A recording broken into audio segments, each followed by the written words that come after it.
want to welcome everybody tonight. Thanks for coming out. We appreciate you being here. For this project, we want opinion. And I know we'll get it tonight, but that's what we're looking for, okay? But what I want is respectful opinion. Everybody in here will get a vote. Everybody gets a voice. When you want to talk, everybody else, I would appreciate if you let that person talk. So, with that said, I want to welcome you. The meeting has been posted according to the open meeting law on the town website as a meeting, and I will call the meeting to order right now. There will be no votes taken tonight by the COA building committee members. There will be no votes. Just going to be an informational meeting, and then we'll close down. If you don't have an agenda, grab one, obviously. Before I get too far, I want to introduce the board members, the COA building committee board members, Town Administrator Michael Milanowski, Library Director, COA Director Carol Julius, David Siedendorf, Ron Clark, Selectman, John Deli Bristoli, where's Roberta? Over here. Okay. Roberta DeCoste is the chair of the Council on Aging Board of Directors. Nancy Payno is on the Board of Directors for the Council on Aging. Please stand so that we can see who they are. I'm sorry? Could they please stand so we can see who Okay, they are? sure. Thank you. Just stand up. Yeah, everybody stand up. Believe it or not, I am standing, so. Also with us tonight, 3 members of the Board of Selectmen, Chairman Alan Dunham, Sarah Ewens, and Ron Clark, who is also on the committee. And also with us tonight is Chris from Cable 58. This is being videotaped, not live feed, but videotaped. But we will at least get a couple of videotapes once this is done, CDs. They will try and let us know when this is going to air, but as we know with Cable 58, sometimes it's hard to tell when things are going to be going on. But we'll certainly make sure we get a couple of tapes for everybody. Also with us tonight is Kathy Gallerani. Where are you, Kathy? Okay. Kathy works with the Carver Reporter. She's a journalist for the Carver Reporter.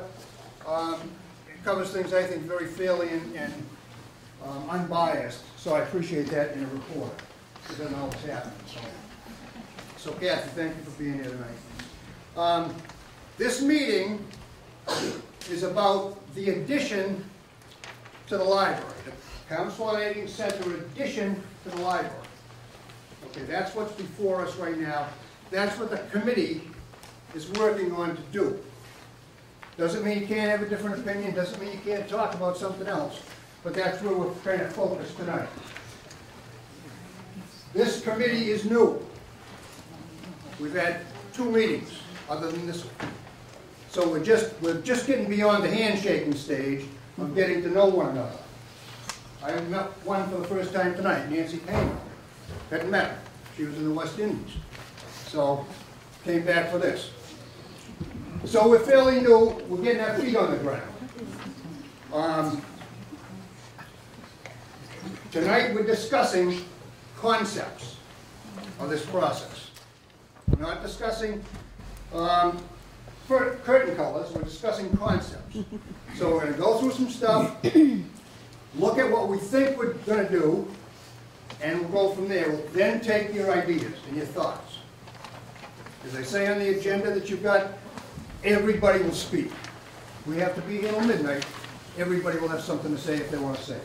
If you don't want to say it, write it down on the agenda and leave it with one of us. And barring that, on the bottom of the agenda is my phone number and email address. So please don't hesitate, and I say that reluctantly, but I talked to several people, and I thought they all ended cordially. So don't hesitate to give me a call, don't hesitate to send me an email with an idea, a thought. If you want to burn my house down, just let me get my dog out first, and I'll get back to my wife. So anyway, feel free to do that. the committee in its 2 meetings have tried to be very fair and open. And we've made a couple of significant changes already to this process based on what some folks thought we should do. One was the name of the committee. This originally was a Community Center Advisory Building Committee. We agreed to change it to a Council on Aging Building Center Committee, okay? Not a big deal, but some people really wanted this community center. But we acquiesced to that. We also acquiesced to the second floor. The original plan that you'll see here tonight has the second floor included as a part of it. So we can assure you tonight that this will be on one floor. Your COA building will be on one floor. So if that's with anything at all, fine. If not, fine. The other thing we will assure you of is that the playground will stay intact. We're not going to rip the playground down. That was, CPA spent a fair amount of money for that playground. I think that's a very important part of the campus here in the center of town. And if there's something wrong with hearing kids playing on the swings out there, then I know the country's gone a long way backwards, but I don't think that's a bad thing. So we're going to keep that in place. So those are things we can assure you. Everybody will have input along the way. So when I look at this, and if I'm driving you crazy by walking, I'll do my best to stay on one place. But I look at this as a couple of options with this. Number one, this is an option, adding on to the library with a very nice senior center. Option number two is nothing. We can do nothing. Option number three is to go to town meeting and get a substantial amount more of money to do a standalone facility. So I look at those 3 options. They're all about process. Our process to start this has been to add on to the library. But if you want either of the other options, there's a process for that. Okay?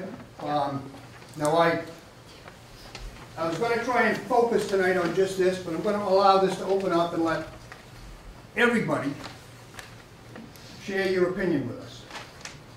So if you don't want this, you don't want something else, you're going to tell us. Okay?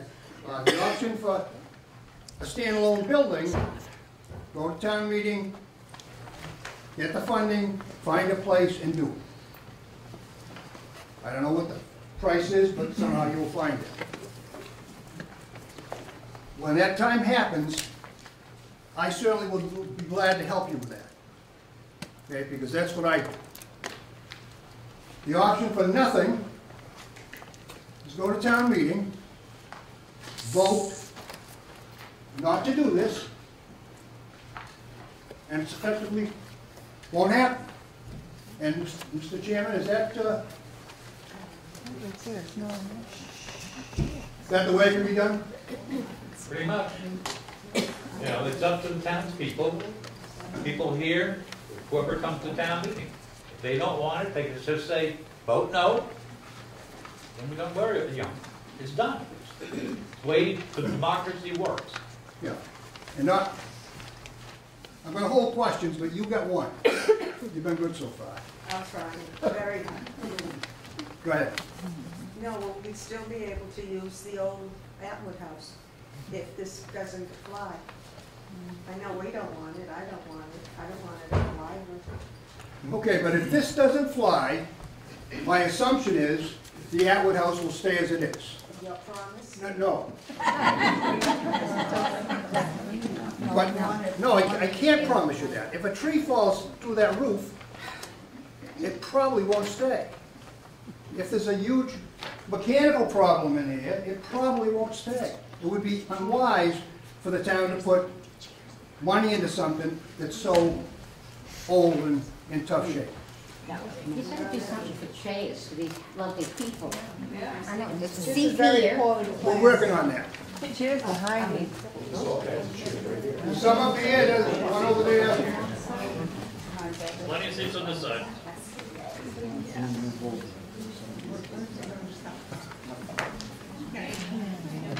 So what I'm hopeful of tonight is that we as a group can at least keep the best interest of the citizens of Carver and the 2,314 seniors in Carver that may at some point use this building, whatever building we do. So that's the way I'm looking tonight. To this point, I think I've said we've been open-minded, clear. I tend to be very inclusive-minded. I want opinions. So, even the ones that don't agree with me, I want those opinions. So, everybody will have a chance to speak. If you don't want to speak, I explain that. So with that, I'll take any questions, just brief, quick questions. Okay. Is there going to be are you doing a presentation? We're doing a presentation, yeah. But I just, When are we gonna start it? very soon. Okay. Wait until the time. Carol, you ready? Ready? Yep. You want to do the video, video yeah. first? Yep. So we've got a brief video that Carol did with Cable 58. So we're going to show you that on the front end here, just to fill you in. Go ahead. Okay, we're back. I told you we'd be back. I've got Carol Julius with me, and she's going to point out some of the bad features about the COA here. It's a wonderful COA. It's a beautiful, what they've done inside, we'll show you that in a few minutes, is just beautiful. It's clean as a whistle, and the people in there are just, if you've never been here, you should be here. You should just come down for a visit, because I think you're going to be surprised. Okay, Carol, we got a ramp. I'm standing on the ramp now. Yes, you are. You told me this is a ramp for a wheelchair. This is the ramp from our parking lot. The parking lot's over here, and as you can see, it's a very, very long distance. So anybody, if they're powering the wheelchair themselves, it's really far, and if you're pushing a wheelchair, it's also really far. It's not an ideal situation. Yeah, can you imagine? And you're seeing the ramp now. This is the ramp. God, it's got to be 6 or 7 miles long. Can you imagine anybody pushing a wheelchair up this hill from the parking lot to get in here? Elderly people are not very patient people. Sorry if I'm insulting you, but it happens to be a fact. And they just wouldn't put up with this. Much as they'd like to get into the COA, that's not going to happen. Right. Carol, can you show me the parking lot? Sure. Yep. Okay, let's take a little break here so we don't have to have the cameraman bouncing around with his camera. We'll take a little break here and we'll be back in the parking lot, so don't go away. We are here at the beginning of the ramp that I showed you from up above. Now just picture that right now it's covered with snow. You couldn't get a wheelchair on there if you wanted to. But if you got crutches or a walker or a cane, or you're just a little maybe feeble, a weak, whatever, I would find it a problem, and I'm in fairly good shape, to walk up this ramp all the way up that hill to get into the COA. I might do it once, I wouldn't do it again. All right. Can we show them the stairs now? Absolutely. That is another. Okay, we're back, and here's another challenge. Remember the ramp? That's certainly a challenge. I think you'll have to agree to that. Now, if you park your car and you get out and you don't want to do the ramp, here's what you got to do. Anybody with a cane is a no-no. A walker, forget it. A wheelchair, impossible.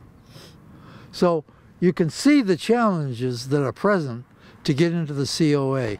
It shouldn't be that way. If they've gone to all this trouble and expense of providing a COA where you can go in, maybe play cards, have a conversation, play checkers, learn how to use a smartphone or a tablet, you're not going to do it. It's available to you, but it's inaccessible to a lot of people. To a lot of people. I'm going to say to 50% of the people. Would you agree with that? Oh, I'm not a statistician, but I would say it's definitely challenging for most people that are of a certain age, yes. Yeah. So right away, and this is a snowy day, we're going to go inside now in a few minutes, but right away you can see the challenges that are present with the existing COA. It's here for you if you can make it. Okay, we're going to go inside. Now, is there anything else out here that you want to show? No, I just want to say, I mean, the DPW does a great job with this, and they're doing the best they can. And, you know, we really try to overcome the obstacles that we have. Right. You know, we don't want people to not come as it is now because this is what we have. Right. But we do want people to be aware of the issues that face it. Yeah. And this is why you're petitioning for a new Absolutely. COA. Right, Yeah. absolutely. So it makes good sense to me. Right. Nothing out here that you want to go any further with because it's going to snow pretty bad. Coming to you from Blizzard Central. No, I think that covers the outside. Okay. Well, we're going to go inside right now. So again, I'm going to take a little break and we'll be right back.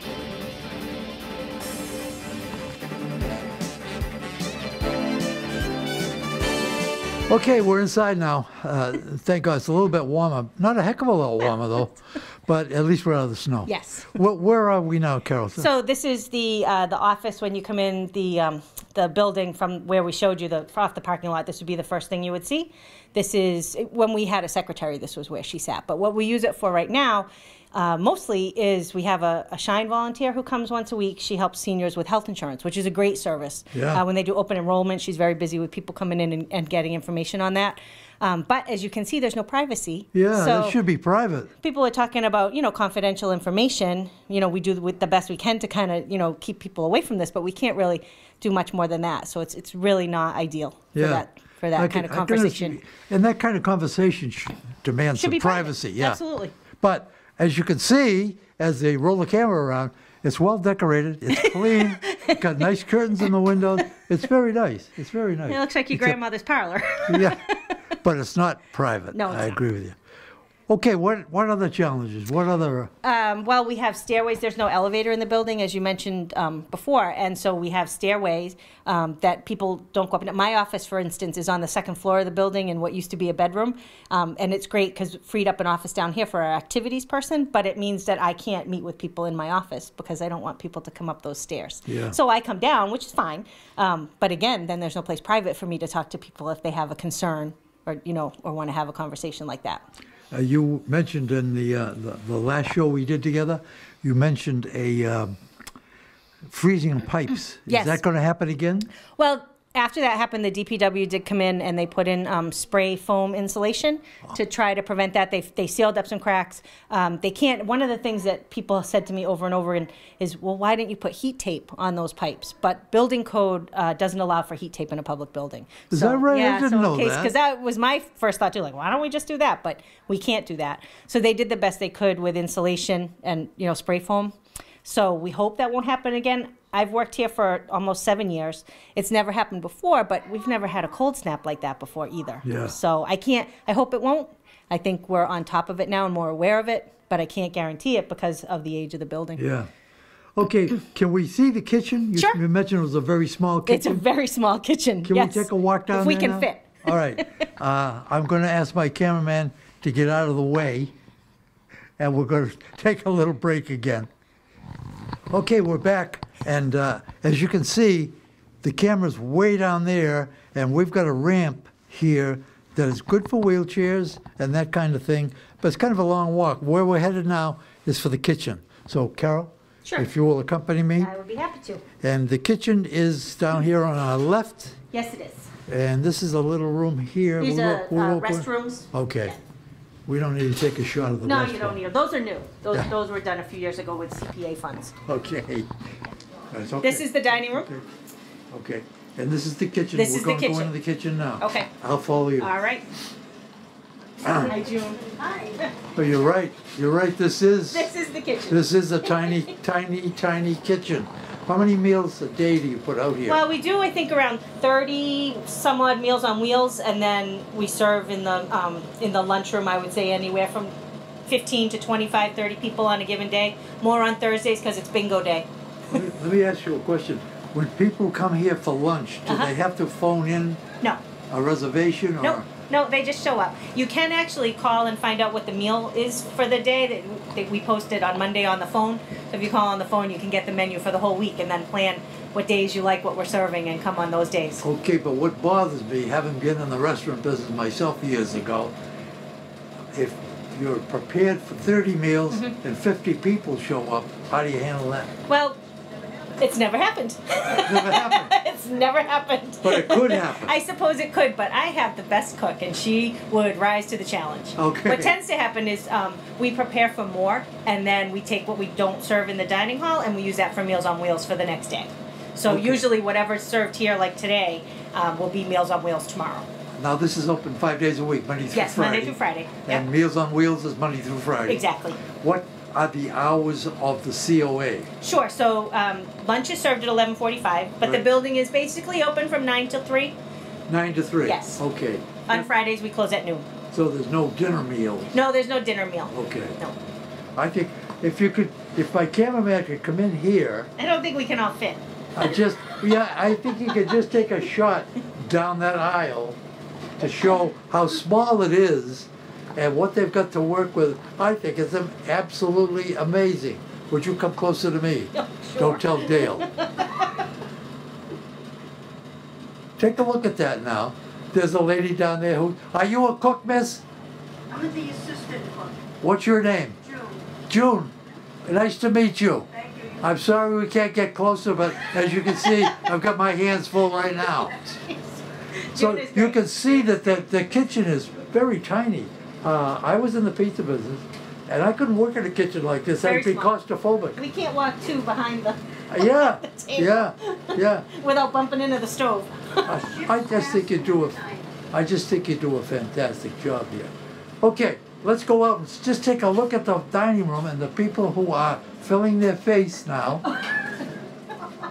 with what we got, hot dogs and French fries today. Is Hot that right? dogs and are they sweet potato fries? Yeah, zesty wedges. Oh, zesty wedges. Hot dogs and zesty wedges. Wow, that sounds great to me. That sounds great. Okay, we've seen a few challenges Yep. here. Any other challenges you'd like to show? No, I think we covered it. We talked about the pipes. I'm not going to take you down there because Yeah, no, there's we won't go spiders down down there. there. I don't go down Yeah, there. yeah. Lots of spiders. Yeah. But I think, we covered sort of the main challenges in terms of, the location of different things, the lack of privacy, the size of the kitchen. Those are sort of the highlights. There's other issues, maintenance and repair things that are much more expensive because the building is so old.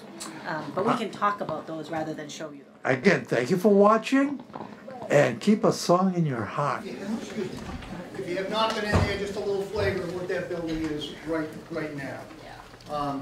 With that, I want to ask Michael Milanowski to come up, give a little background on this because I said before, I'm kind of new to this project. I came in 2 meetings ago, but there's some background here that I think would be helpful for people to hear. So. Good afternoon, everyone, and thank you for coming to this meeting to hopefully be better informed on this project that's been in the works for well over a year to figure out how we can provide a better facility for our senior population. I think as you saw from the video, there are many challenges. Some of the things that weren't shown in there is that the freezer is outside. Then there's other freezers down the basement. The pantry's at the far end of that long walkway. And obviously we have some challenges with actually having a functional kitchen that's there, let alone the issues for the exterior of the building. What I'd like to do is to kind of comment on a couple of things that Chief Harriman mentioned, is just to reiterate these, because again, I think it's important as you leave this meeting is to make sure that you all have the same information, the correct information, and it's coming from town officials, not from social media. Because we're here to explain what has been going on, and hopefully you're supportive of this. If you're not, you're going to share with us that. But at least from this standpoint, you'll leave with factual information. As Mr. Harriman said, there is no intent or desire to tear down the playground. I know that's been discussed. That is not going to happen. On the flip side, there is also no intent or desire or plan from the town to tear down the historic Atwood House, as some people have said. That is not coming from town officials, period. The third thing that I want to bring to everyone's attention is, as Mr. Harriman had mentioned, there have been some changes that have been made since this first plan was put together, which you're going to see shortly. And that is, this is still a conceptual plan. It's still a conceptual analysis. And as such, it's really to look at space needs. How many square feet are needed excuse me, did you have a question? Nope. Okay, thank you. To look at how many square feet are needed for the building. And with that, after hearing many of the concerns that people have raised, is that the arts and craft room, which was originally going to be on the second floor, the committee has committed to make sure that that is only going to be on the first floor. So from a COA standpoint, all COA uses will be on the ground floor. None of them will be on the second floor. So that is a clarification and a change that has been made. And again, I just want to get those three things out. Next, what I want to do is go back into the video. You saw the existing conditions, what's there. And I think it's important for everyone to realize that's not a suitable facility in today's age for us to be taking care of our seniors. Our seniors have done a lot for our community, a lot for our country, and that's just not the right space. You know, it's drafty, it has poor parking, it doesn't have a fire suppression system from a sprinkler system. The kitchen's inadequate. Again, you have to go outside to go into the freezer. You have issues where it has been closed down before because pipes are frozen. You've had issues where it's been closed down because the heat has gone out. You've had issues where the compressor has gone out and we weren't able to air condition the building. So now we have window units into the building.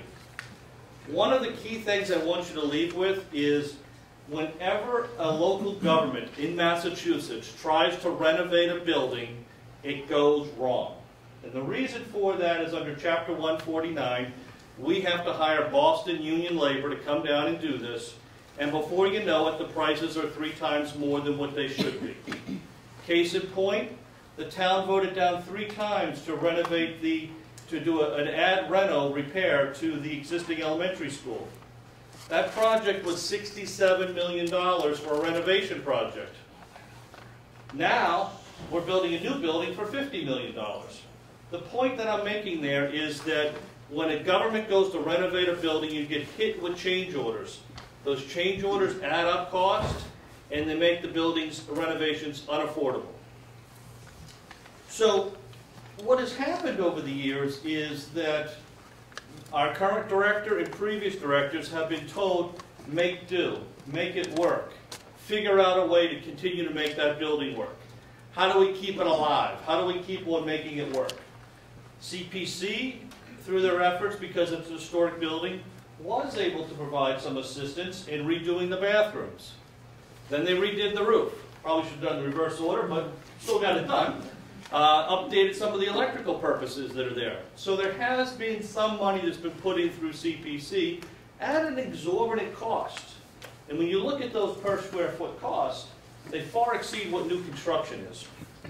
So moving forward, when the town was trying to make do, the town also was in the realms of trying to build a new elementary school that was also in desperate need, renovate the middle high school from the boilers, roof, and window. The roof was, Dave, how old was the roof? 30 years old.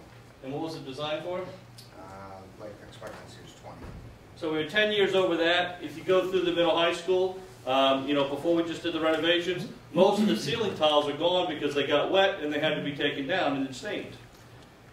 Then you also had the town needs to build a new police station. So you had 3 huge projects that have been needed to be done on the town, and the town couldn't get any of them done. So when you have the COA facility, that was number 4 on the list. Make do, make it work. Duct tape, bubble gum, whatever it takes to make it work, keep it alive. With that, with the Board of Selectmen and the Finance Committee and the Capital Outlay Committee, the town put together a financial plan. With that financial plan, it led into a capital plan, a capital and debt stabilization plan. That capital and debt stabilization plan was able to show how the town could pay for these buildings within its revenues, with the exception of the elementary school, because that was a debt exclusion, but for the other buildings within its existing tax base without raising taxes to the average taxpayer. That is unheard of for the amount of buildings that we've actually been able to accomplish with this upcoming town meeting and any other towns. Generally what towns do is, let's go back to the taxpayer, hit them with the tax override, hit them with the debt exclusion. They'll pay for a new fire station. They'll pay for a new police station. Oh, I forgot the fire station in there too in my conversation. That was the 5th building, sorry about that. That was a big one too. So we were able to put those all into the plan. What that did is it changed the schedule. And it allowed us to go back and look and say, from that video, is that what we want to give to our senior population? And the answer that I think everyone would say is no. We can do better. We can do better than what's there. The question is how better? We can't do better like Duxbury. We can't do better like Plymouth and build a $10 million facility because we don't have 60,000 people to pay the bill. We don't have that. So what we did is we went back to our financial plan and said, how much money do we have available that we can go out and bond in the next 10 years to do something? Through that analysis, and you guys see these at town meeting every year, and they're all public, and we have lots of discussions on it. We have our 10-year forecast. Tied into that, we have our 10-year capital plan. In the 10-year capital plan, it describes what the town can afford. Now, we know some unions want to put more money from capital into operations, but leaving that set aside right now, that hasn't happened yet. We're able to fund the capital plans that I've mentioned here, which would include $1.5 million for building a new COA facility. That's not $4 million, that's not $3 million, that's not $6 million. The only money that's available in our plan is $1.5 million for a new building. And that's what we have to work with. Surprisingly, when you look at the ratio of what Plymouth spent on their facility with all the people they have in the town, that ratio equals the amount that we actually believe we can afford within here. And again, we're a small town. We're a small town. We don't have a lot of tax base from commercial activities. All we have is $1.5 million. With that, we then went, in town meeting last year, they went forward and funded a small amount of money for us to go out and get some planning done, to look at some conceptual designs. We were fortunate enough that our state senator and our state representative also matched some money in there. So we actually had some money to go forward. Not enough to hire a project manager and to hire an architect to come in and do a full-blown plan, because we didn't know where we were going to put it. So with that, we went to the Council on Aging Board of Directors.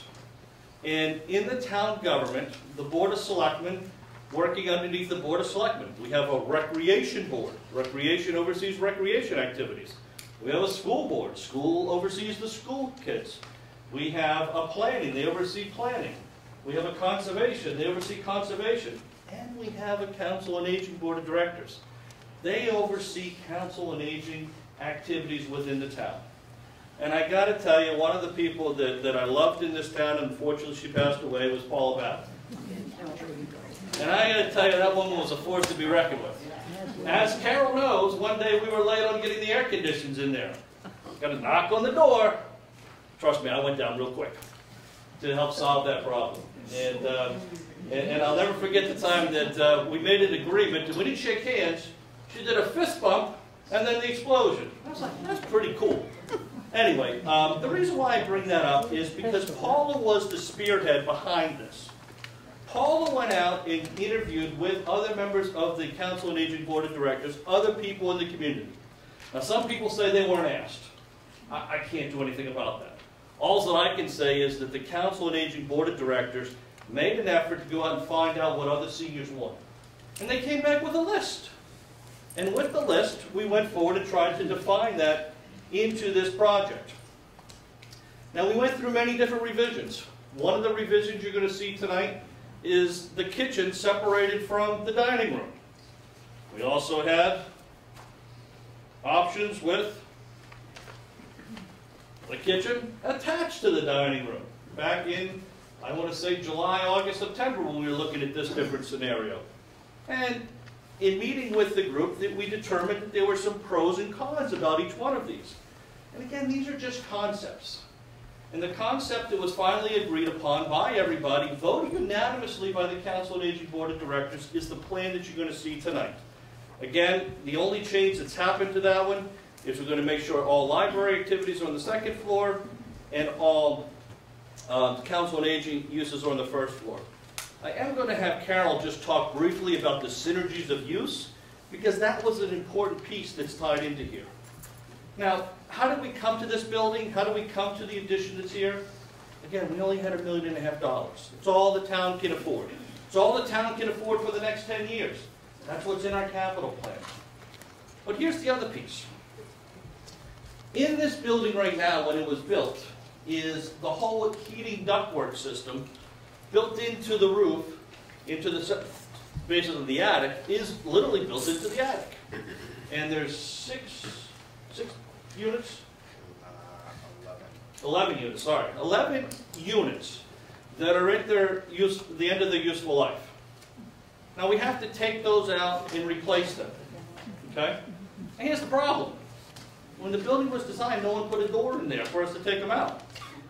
No one put a cutout that we can pull them out. Guess what? We have to go on the roof, cut 11 holes into the roof, bring a crane in, lift the crane onto the vents, pull them out, or some type of a lift, pull them out, and then put in a new one. Then we have to go back in, we have to put new plywood and stringers and everything into the roof, and then we have to re-roof the whole thing. For any of those that have ever done work on a roof, one of the cardinal things you never do, never open a roof. Just shingle it over, never cut it, never put in skylights, because it's really tough to not make sure that there's leaks. So that project is about $1 million. And again, that's how that was priced out, to actually lift off parts of the roof and then come back and patch it. That's a lot of money for 11 HVAC units. So what was discussed with the board and in doing some analysis is, why don't we combine the projects together, and maybe what we could do more cost effectively, instead of spending $1 million, let's cut a hole, Texas is second ceiling, we cut a hole right in the ceiling, we drop the units down, we wheel them out the corridor, and then we open up the back of the building so they can be pushed right outside the building. Obviously, on the lift, we're not going to push them over, on the second floor. Guess what? Now we only have small holes that we've cut into the ceiling. It's easier to patch those than it is to go up on the roof and replace the roof and get the cranes and all that stuff. So all of a sudden, if we go that way, the cost of doing that is significantly less. Now yes, we have to open up the back of the building to push it out. Then we have to patch the back of the building when we're done. All right? But if we put an addition on the back of the building, well, the addition is going to patch up the hole that's in the roof. And the point being there is we had two projects that needed to be done, and if we have $1 million for one and $1.5 million for the other, that's $2.5 million. Maybe we can actually get, in reality, 2.8 or 2.9 or $3 million worth out of work because of the economies of scale. We have one contractor under prevailing wage versus two. We have one mobilization cost versus two. We have one patch job versus two. So that's how this project had evolved, and that's how we had believed, and it was unanimously voted from the COA Board of Directors, this was the best approach for the town to go. Again, go back to the issue. We have the COA facility, you watched the video on, many of you have been here. It's not in good condition. This is the only thing that we felt we could afford to do within the next decade. And from that standpoint, that's why, again, the COA Board of Directors voted unanimously, the Board of Selectmen voted unanimously, the CPC Committee voted unanimously. They've all gone through the analysis and reviewed that. And that's where we are. We don't have $3 or $4 million to build a standalone building and to bring all new utilities and all that to it. We don't have that amount of money. And if we did, I'm not sure the town can, as a matter of fact, I know the town can't afford that number based upon where our finances are.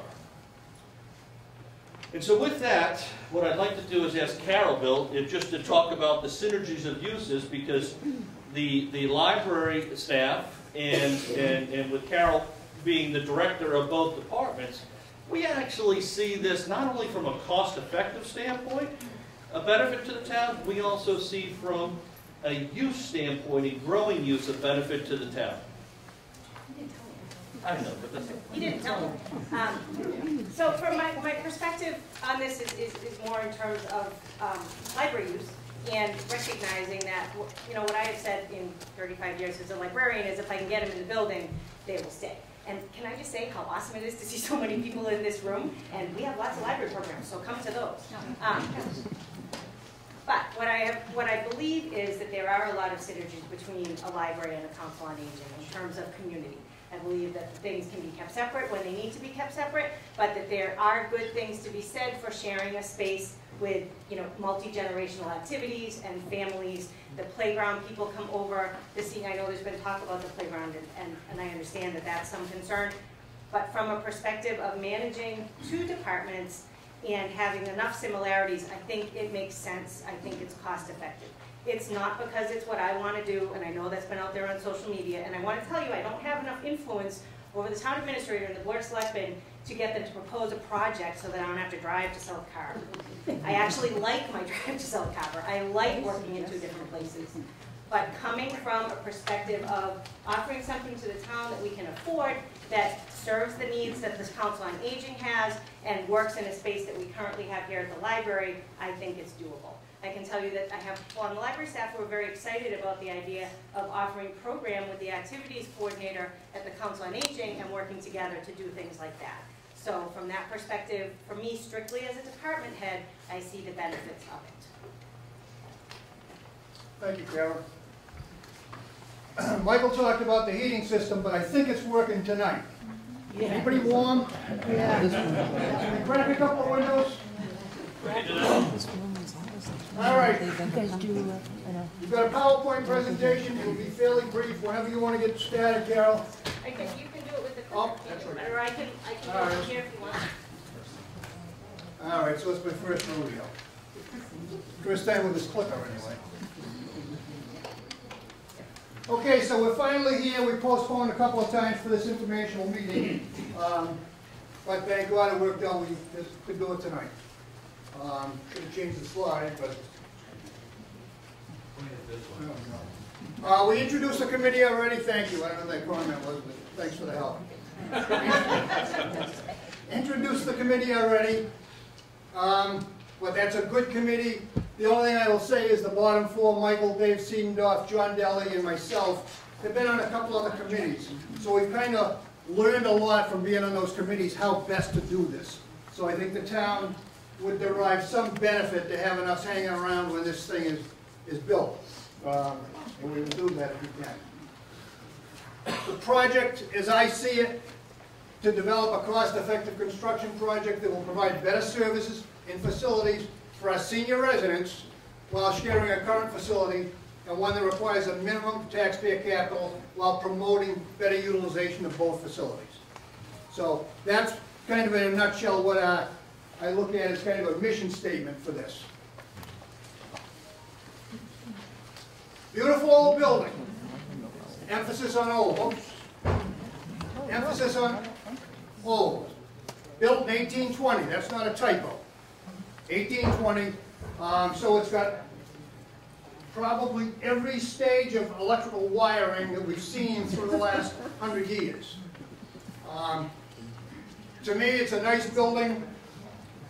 But when I looked at the day I was there, it was a windy February day, February 8th or 9th, I believe. Wind was blowing a ton. I was cold. I was standing out in the intersection taking pictures.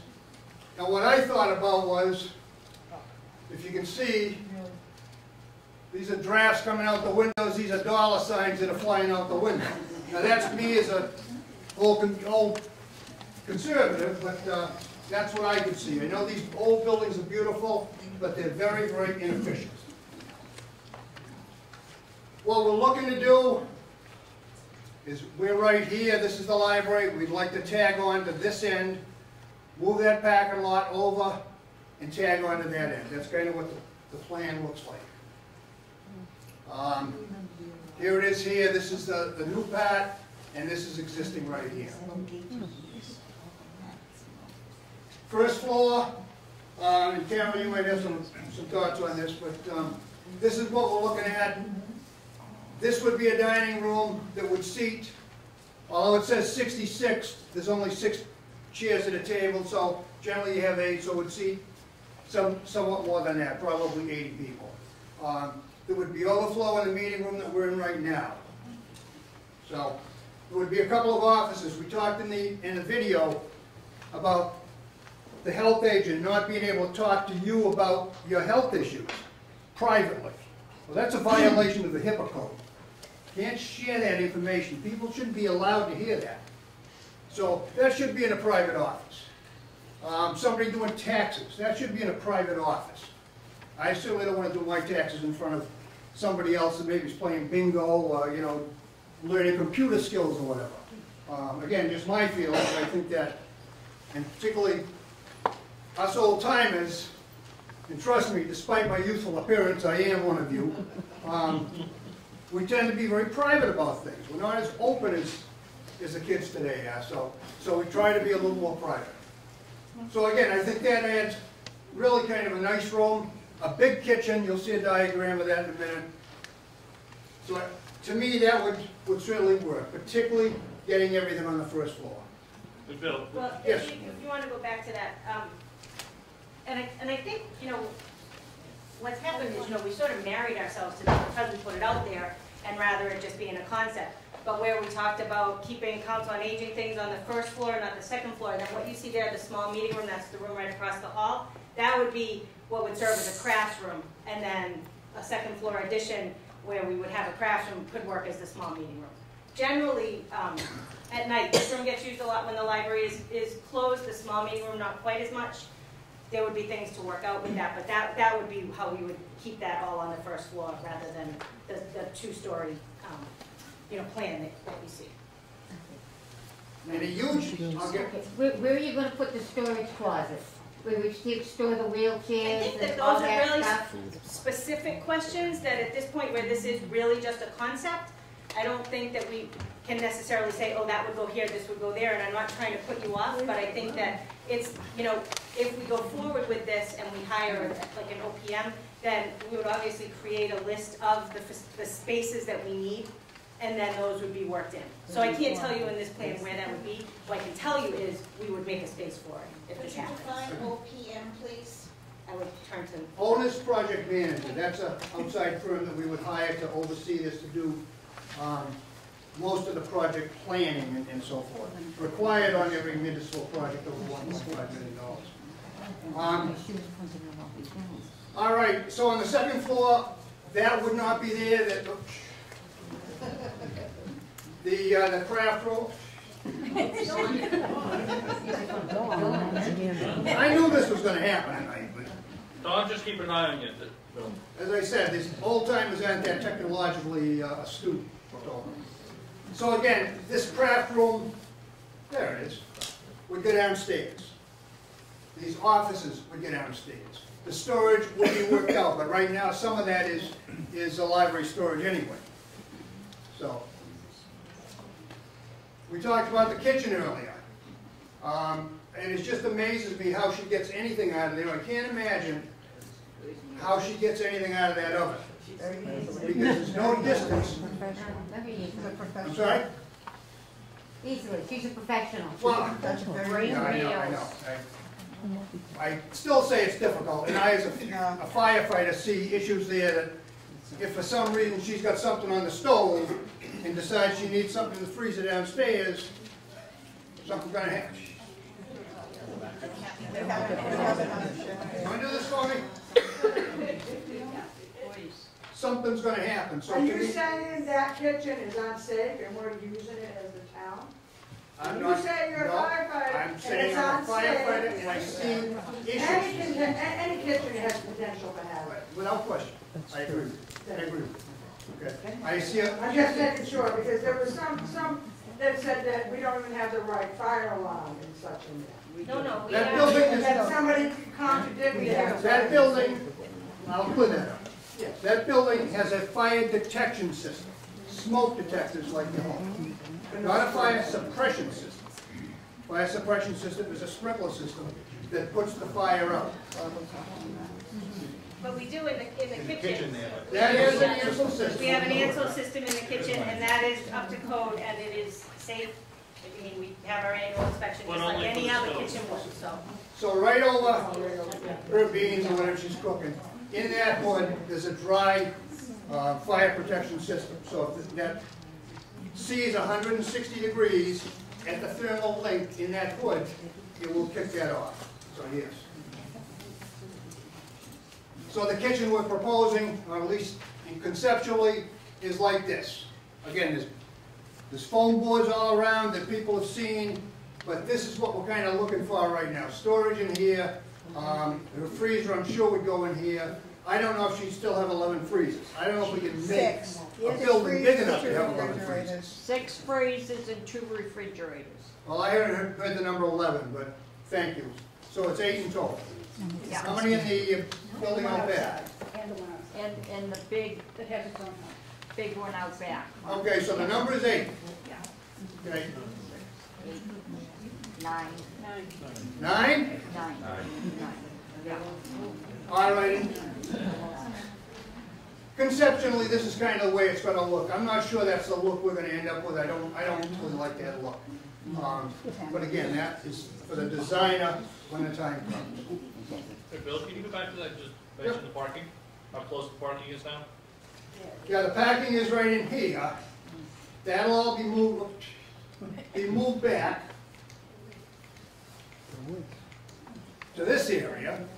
There'll be additional parking, I believe, on the front that we talked about at one point. So The side? again, parking will come up tonight. That's not something this committee or this body decides. That's set by town bylaw. So when this project, or whatever project, goes to the planning board, they will determine, the different inspectional services planning board will determine how many parking spaces we need. So that's not something we're worried about here tonight. You've got a fact sheet that outlines some of this stuff, so I'm not going to go down it piece by piece, but I just see several areas that are, and this is not something I did, this came from the committee that put this together. Just a lot of different issues. ADA compliance to me is a big one, but every building should be ADA compliant. The building is right at a very bad intersection. I've got one slide I'll show you on that that really kind of troubled me when I saw it. So, some of the cost benefits we're looking for, if it's in this building, all the utilities are in place. So everything has to be extended, but we don't have to put in new heating system, although we're going to put a new heating system. But whatever we put in will be a part of that building. The water system, the electrical system, the fire protection system that's in this building will be extended to cover that building. Same with the septic will be extended to cover that building. Of course, the elevator is there and the restrooms are there, but we're not going to need the elevator being on one floor. Construction costs will be slightly less because, again, we're going on the end of the building. There's a part of the building we don't have to rebuild. To me, it eliminates the need to find a suitable location. We have the location. If you have to go find a location, you have to secure the site, buy it, whatever, work a deal out. Then you have to prepare the site, and then you have to start construction. Here, we don't have to do those phases. And it also minimizes expenses to satisfy department needs of long-term durability. We'd be building a better building. So a new building as opposed to what we have down there, I can't imagine the cost for maintenance of that building. And trust me, I love that building. I love that old building. Some of the other benefits, it's central to town. They talk about a campus effect. I know we're not a school, but we've got a lot of things right on the campus here, which to me I think is kind of nice. Response time for the ambulance obviously is dramatically less. Some people took affront to that, but I think that's a big deal. Central population would dramatically increase usable space for the library and for the senior center. Okay? Carol Julius does all the scheduling, or her staff does. So if this room is tied up with senior activities, she wouldn't schedule it for something else. But if the seniors don't need this room today, from 10 to 4 or 10 to 2, she could schedule something else. I think that is a huge benefit. make a perfect warming center. A warming center, if anybody's been at the shelter during a storm, that's a place you go. You go. I'll be done. Then it's your turn. That's a place you go to when you're going to spend nights. But a warming center would be if a certain part of town lost power on a cold day, we could take 35 or 40 people and put them in the COA and keep them warm for a while. Because it will have a generator. We have a backup generator. Yeah, we do. Big one to be the current library director was also the COA director. I mentioned that, but that to me is a big deal. You've heard the board of directors for the COA, the board of directors for the library trustees are on board. They've approved this. The library and COA employees seem to be in favor of this concept. Again, to me a big deal because I know that the biggest problem with any business, and certainly I found this out in my quote business, is people. Not the other stuff, it's people. Getting along with each other. And I think that's a big fact that the employees appear to be on board completely with this. So, and here we have a nice outside area that we can put some picnic tables up and do some summer events and stuff like that. And I mentioned the bad intersection. As you know, when you come down Tremont Street this way, you make that corner where you tend to cut that corner. I just think this lady is in a very precarious position. Not her fault, that's just the way the intersection is made, but people tend to cut this. I work in Watts, I see that all the time. Well, I'm sure you I see it all the time. Okay. And I just happened to catch that picture. I was taking a picture of something else and saw that. That's worth looking at. So that to me is that's a bad intersection. With that, I'm done. I just have a couple of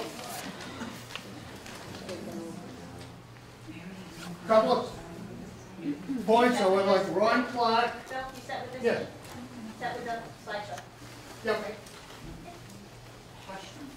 I would ask Ron Clark, who's a member of the Board of Selectmen, and member of the Capital Outlay Committee, just to give us any information, the Board of Selectmen and the Capital Outlay Committee, if they voted or not on either one of these. Yeah, just very quickly, we sat through a presentation similar to what you've seen and have been privy to the changes that have been suggested about going to one floor, discussions about working with the board of directors and input that if we want to lock down this COA while it's in operation to keep any interaction from library and children and so forth, that could be done. We can move the bathrooms. It'll all be, as I say, on one floor. We've all been privy to that in both the Capital Outlay Committee and after the presentation, and the Board of Selectmen have voted unanimously to support the project going forward. Mary Ann, the library trustees voted on this. Yes, at our February meeting, Carol did a presentation. It was these drawings that we were looking at. So they haven't seen the changes. However, everybody had, a little bit of input, questions. Carol answered, and in the end, everybody agreed that it was a great plan. Thank you, Mary. Roberta? The board of directors is all for it. They think it's the time to do it, and they think it'll work out for all of us. What did she say? She said the board of directors for the Council on Aging have voted for it and are all for it. That's, Well, it was true. is that what you said? Yes, yes. All right, with that, I just want to ask my committee if they have any comments. John, anything to? David? It's a total. Ron, we already. Nancy? No, Mary Ann. She's asking. Yeah. Nancy. Yes. All right, with that, I would ask the members of the senior building committee to come up front and sit here. I'm not going to take all of this.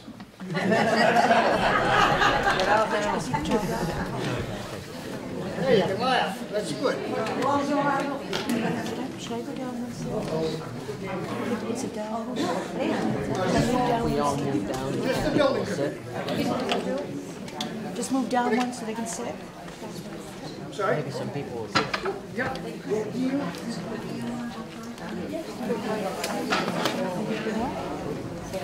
What, Sue left? It's Sue Lee? Yeah. Yeah. Oh, So I just didn't know if more people wanted to sit.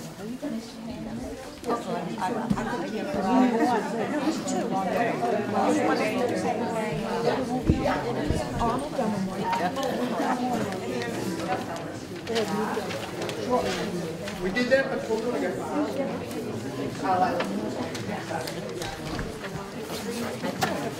All right, before the questions, some folks haven't heard who we all are, so I'd like to do that one more time, please. Just state your name. Michael Milanowski, Town Administrator. Miriam McLeod, Chairperson of the Harvard Library Board of Trustees. John Delapiscoli, resident, instructional expert. Dave Singh, resident and the operation and the maintenance director for the town.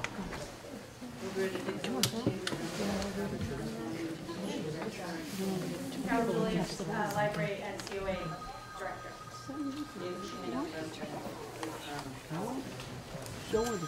And my name is John Jones, particularly after tonight. All right, I want to take some questions, your questions. I just have some guidelines. You've got them on your agenda. State your name before you speak. I'm looking for the seniors to speak first. Please be respectful. We have different opinions, I think, here.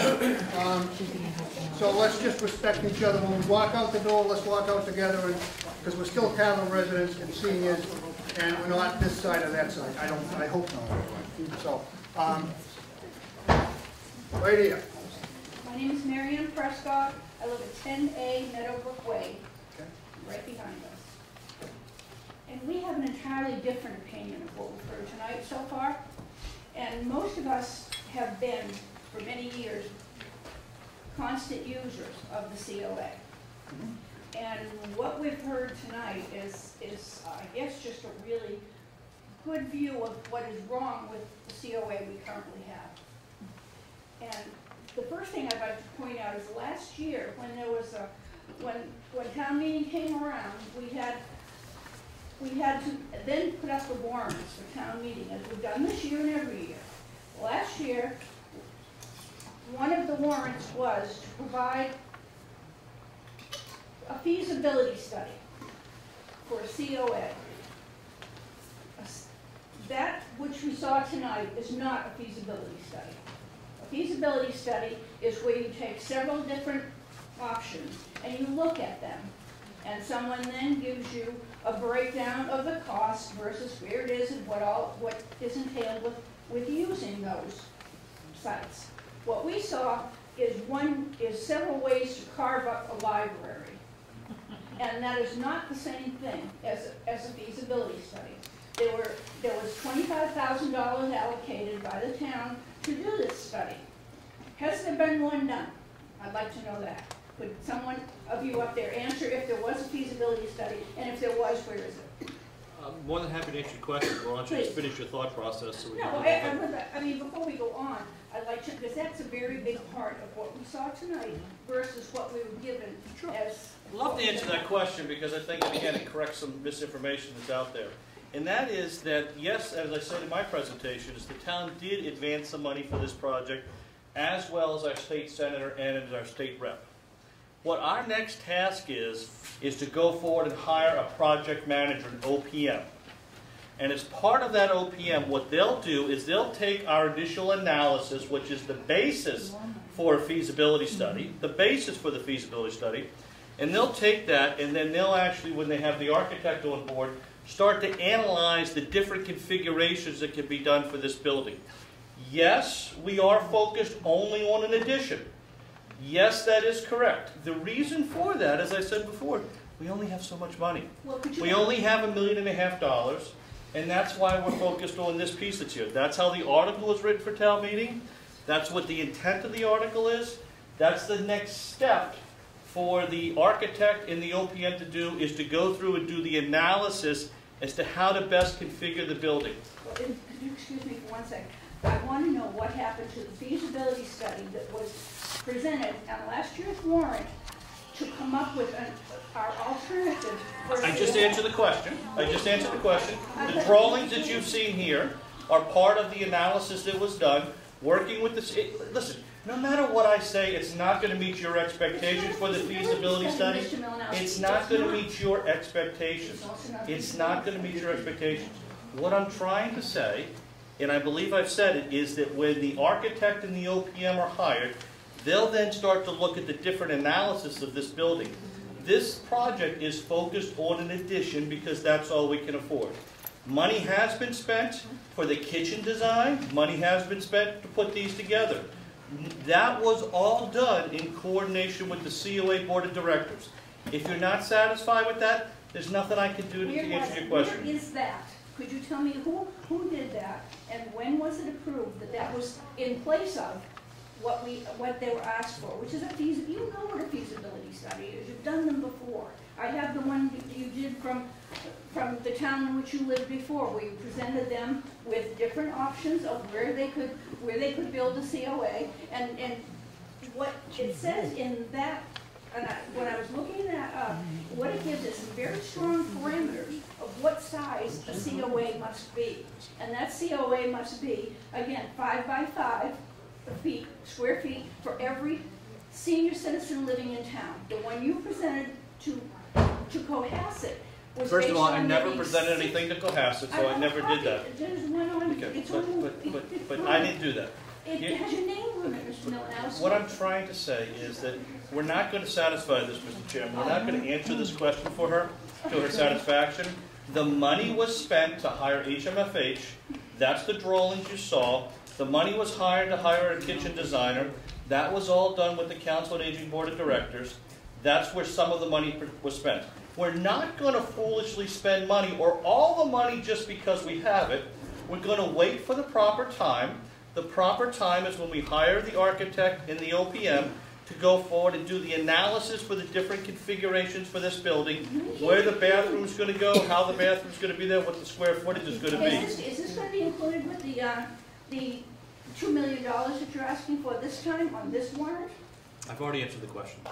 Oh, is that your answer? That's your full answer? I've Okay, then don't answer anymore. Does anybody else have it? Does anyone else have it? Where's the choice of land of where it can be built? Okay, all I wanted to know why, if we totally would have some option, and if you're telling us just, okay, Mr. Milanowski says this is all the money we have. Who said that it had to be done this year? Who said it had to be done next year? We have a COA building that works just fine for us. It works, and we have that. So what you're proposing is to give us 2 rooms, or 2 or 3 rooms added onto this building, and done in such a way that there's no more parking for sharing with 2 other operations here. And we won't even talk about the semantics of doing this, but I'm just saying, and I know you're disgusted because you don't like to be challenged, but I'm just telling you. Let's answer the question. All right, well, all right. The point is, you have spoken and given us your response. Now it's my turn. And my turn is to tell you that you were giving the town an option, signing on to $25,000 to provide a feasibility study. You did not. You, Mr. Milanowski, decided that this is how much money we have, so this is what we're going to do. And if this is where it's going to be, and that is not what we signed, that is not what the town signed on for last year. And now you want to go forward and put you want to put now $2,500,000. And once you get that passed, this is a done deal. This is a done deal. I have to interrupt because it's not about me, and you're making this about me. Let's go back and say, okay, we have a Council on Aging Board of Directors. You don't like them. I understand you don't like them. When did they vote for this? They went through a process. Starting this past summer in June, all the way through the end of the year. Okay, well, that's not true. Oh, yes, it is. No. They were meeting before then, and they voted on it, and you can go back to the minutes and look at that. I go back to the minutes. Okay, but again, please, it's not about me. The COA Board of Directors went through a review and analysis. The Capital Outlay Committee went through a review and analysis. This is where we are with what we can afford. That's the $2.5 million. Of that, $1 million is for the renovations of the library. That's all the money we have. With that, this is the project that is available. You have a right, I'm speaking, you have a right to vote for it or vote against it. But this is what's been put on the table. And as I've said before, there will be more analysis once the architect and the OPM are hired. We did not want to spend money foolishly until we knew the town was behind the project. This is all we can afford. We are very frugal in how we run our things. If you look at the elementary school, the fire station, what we've done for the middle high school, everything that we do is very frugal, thought out, done by committee. It's not me. I have no authority. I work for boards. I work for committees. The committees vote on this, but if you want to blame me, that's okay. This is my turn to speak, But is it not? no, I'm still speaking. It's our turn to speak. But it's okay for you to interrupt Please the way sit down that and allow me you to speak. Don't be Please so sit down and allow rude me and to speak. interrupting. Yeah. Well, you've asked for $2.5 million. We know that at least $1 million of that, you've told us, is going to be the HVAC system here. So that leaves us, for an entire COA operation, about $1.5 million. Okay? That's correct. And that was said. Who says that is going to be a poor excuse for COA? And we are not saying we need a COA tomorrow or next year or 5 years from now. That is not what we're saying. And I don't know why this is being shoved at us now. And at a really substandard plan, I don't get it. I don't get why it's being done, and we don't appreciate it, because you have a beautiful setup here right now between the library and the playground. And there's a very good flow of people coming back and forth. You have enough parking. You don't have that when you add this other component into it. You know that as well as I do, but let me go back to one other thing. When it says that you're building a COA, again, it's supposed to be 5.5 square feet per senior. We have about 3,000 seniors in town. You're talking about at least an 11,006 square foot building. What you're proposing for this, if this is given correct, 4,200 square feet is what you're going to be giving to the COA. That is not even close to being what is adequate for the seniors of Carver. It's not close. Again, I go back to if you go to town meeting looking for your $2.5 million, and then you're going to produce something for us to look at. All of it is to look at this one thing. There is no time at which there will be a presentation of an independent building somewhere for the COA. And if it's too soon for that, fine, do it 3 years from now. We're not telling you it has to be done this year. So I just want this to be a fair process, the same process that has been used continually for the fire station, for the school, for everything else. We're not getting that process. We're getting you telling us what's going to happen to this building. And that's just not how it was done with everyone else. What makes us substandard citizens? I'd like to know that. Mary Ann, I'm going to cut you off and move on to somebody else for now. I'll come back to you, but again, We there's a lot want of people. Mary Ann to speak. Huh? We want Mary Ann to speak. We want her to finish what she has to say. Are you finished? I want to know. No, don't cut her short. There's some things that I want to know. I want to know why this, clearly this, because what we had last year was this feasibility study. I would rather see that what is on, we have a designation under A, which gives us only one option on town meeting for this year. And that gives you library and council on aging addition with design and construct, which means everything is going to be decided within this building. No options for us to choose from, as the other buildings had. The fire, the police, everything, none. As I explained on the front end, Yes? there are options, there are processes. The processes, if you don't want this, it's very simple. We don't. Fine, We don't. We're telling you why we We're don't. trying to get them to remove, remove this We're not telling you about it. remove this $2.5 million and not do it now. And come back at it, and then Mary Ann, do. that's a process. Vote, get people, this committee committee is not gonna vote on it. I know that, but if I don't discuss it at this meeting that tells me it's all about the library and the COA. You told me this is my form, which It is, supposed to it be, is. and But that's what this- I'm doing. 65 people And here. we did not get this information by just dreaming it up. We have been told by, Wouldn't believe that at all. I know you did. we have been told, Yes, we- and the seniors, these seniors right here have been told exactly the things that have been repeated on social media that everybody is discounting. But then when it comes to actually saying so in an open forum, disavowing any knowledge of ever speaking it. And I don't know how you compete with that, because we're just talking about what we want. We want what was asked for last year, a feasibility study. Okay. And then have the town decide whether they can afford it or not afford it, and figure out if they can pay for it or not pay for it. Not go into it as a foregone conclusion. This is a fait accompli. What we're looking at now is you're gonna get 2 rooms added onto the library, or a few rooms added onto the library, and that is gonna be your decision.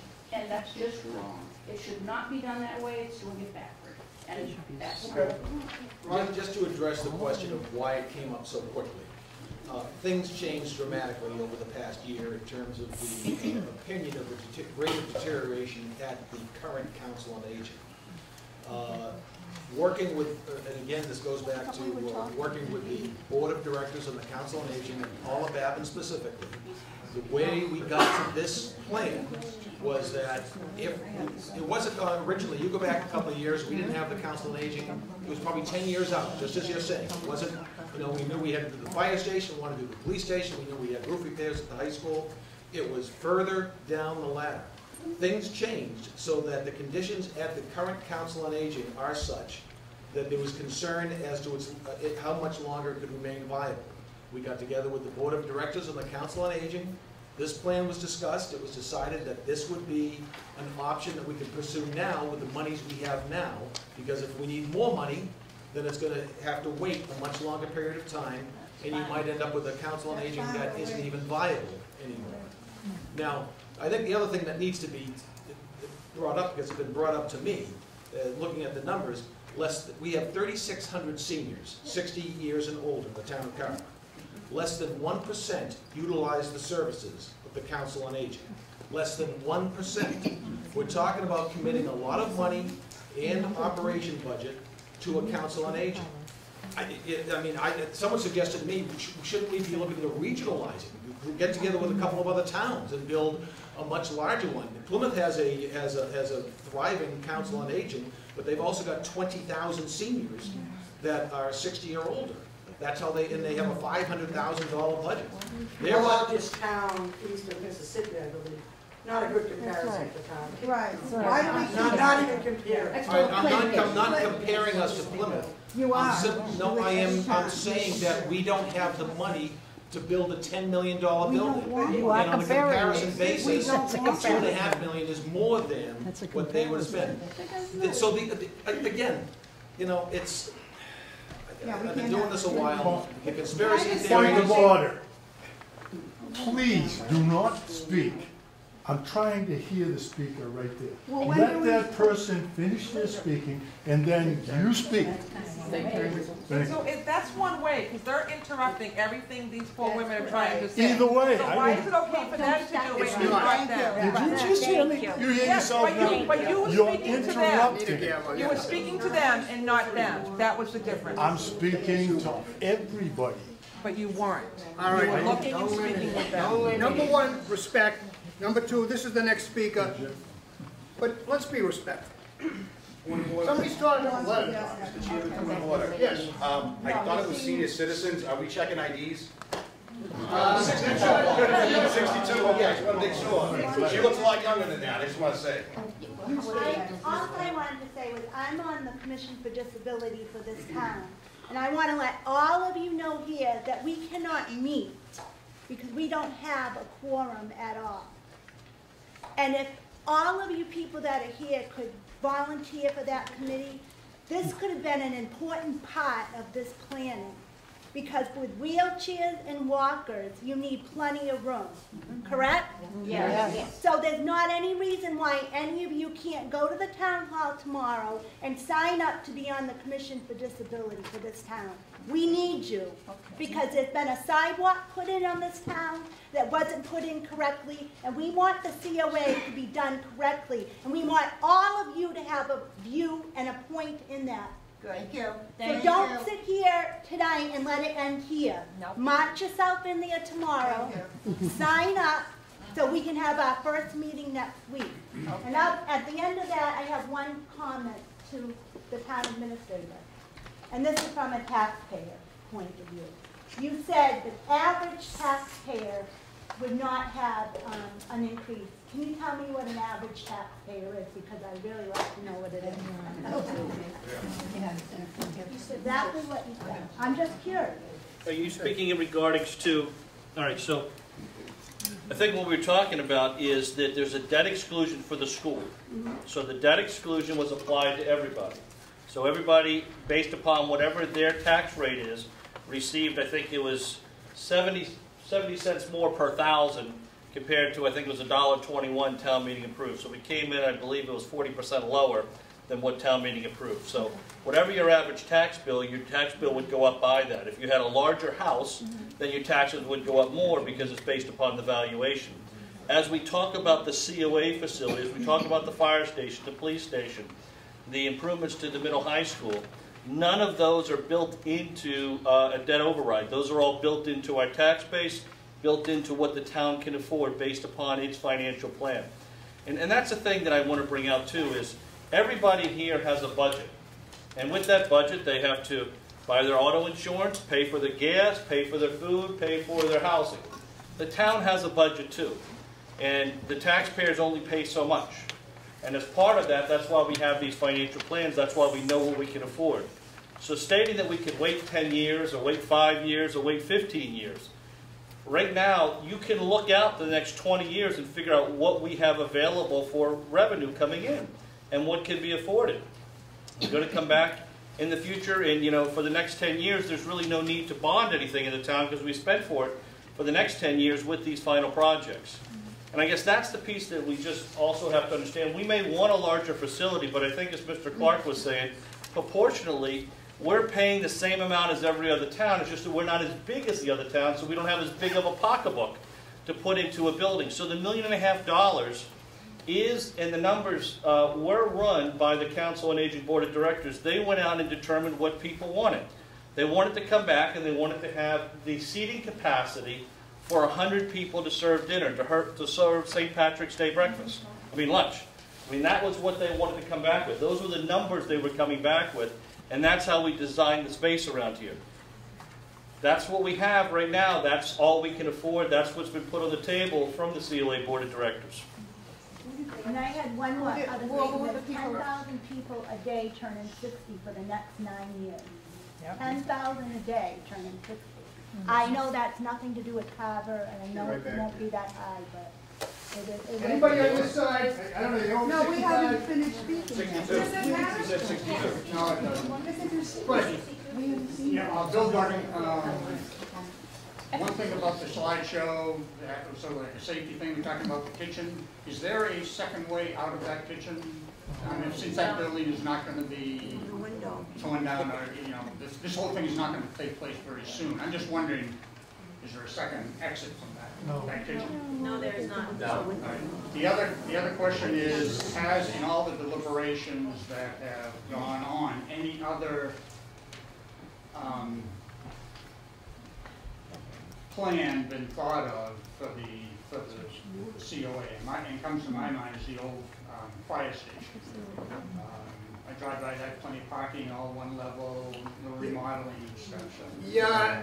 Has any other, no, not at this point. The plan for the old fire station, my guess would be a D8 bulldozer, but I don't know for sure. It just seems a shame to take down the building. It's just a horrible old building, not in good shape. You got the land, you've got the building, you've got the remodeling, It's a nice flat surface, nice lot, but no. No plan on that yet. There were cells in the back for anybody who acts up. Any of the seniors, right? How about the disabilities? Joe McDonald, just wondered, you have, you done any cost for maintenance of necessary repairs or alterations for the Atwood House for the next 5 years? I have, I'll address that. I'm new to the town side, I came from the school side, so I don't want to give you false information, so that has not been done yet on my part. I know I've been kind of putting out spot fires over there, if you call them. I've been dealing with emergencies, but I have not done an in-depth analysis of the longevity of this the building. However, I do know it does need extensive work.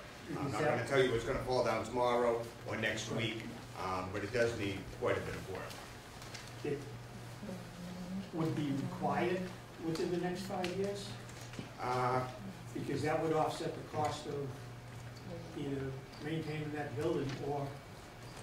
Right, I don't want to say it's required. I'm not going to tell you it's going to fall down in the next 5 years. I would have to get in there and have a company come in and evaluate it and see where we are within the next 5 years. But then we're still working with, okay, we brought up the infrastructure of the building, but did we put the money to support the infrastructure of the building where it's not a building that really supports the programs that are housed in it? So I'm speaking more towards the infrastructure. I can't tell you, yes, it's imminent that it's going, everything will fail eventually, but I can't honestly give you a timeline right now. Yes, your hand must be sore. Yeah, it is. Ron Delano. Just out of curiosity, being in the American Legion, we used to use the Atwood House all the time for our meetings and for our breakfasts and things like that. We got along pretty good, but the stove in there was really terrible at the time. I see they have a new stove. Maybe we'll come back again. But just out of curiosity, what's the square footage, the usage square footage of the Atwood House at this time? Would it be equal to the new building, or will the new building be more square footage than what the Atwood House maintains at this time? I don't have that off the top of my head. I think we could get it. The problem is sometimes the usage in there, as I see it anyway, somebody's sitting at a table in a big room doing taxes. Well, he doesn't need that much room, but he's sitting in a big room. He and somebody else that he's doing his taxes for. So how do you figure that room? Right.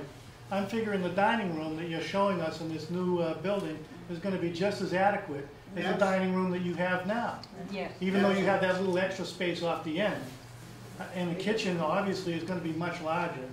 So you'll have much larger space. I think, like you say, we only have 3,000 seniors. How many more are you expecting? I mean, we're all seniors here.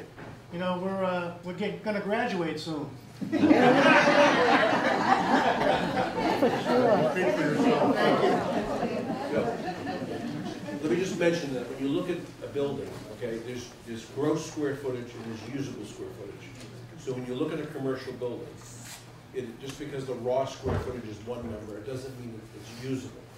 The reason elevators are eliminated and stairway, there's a lot of things that are chopped out of it. And on an older building, it doesn't really lend itself to usable square footage. There's a lot of extra hallways and corridors from nowhere.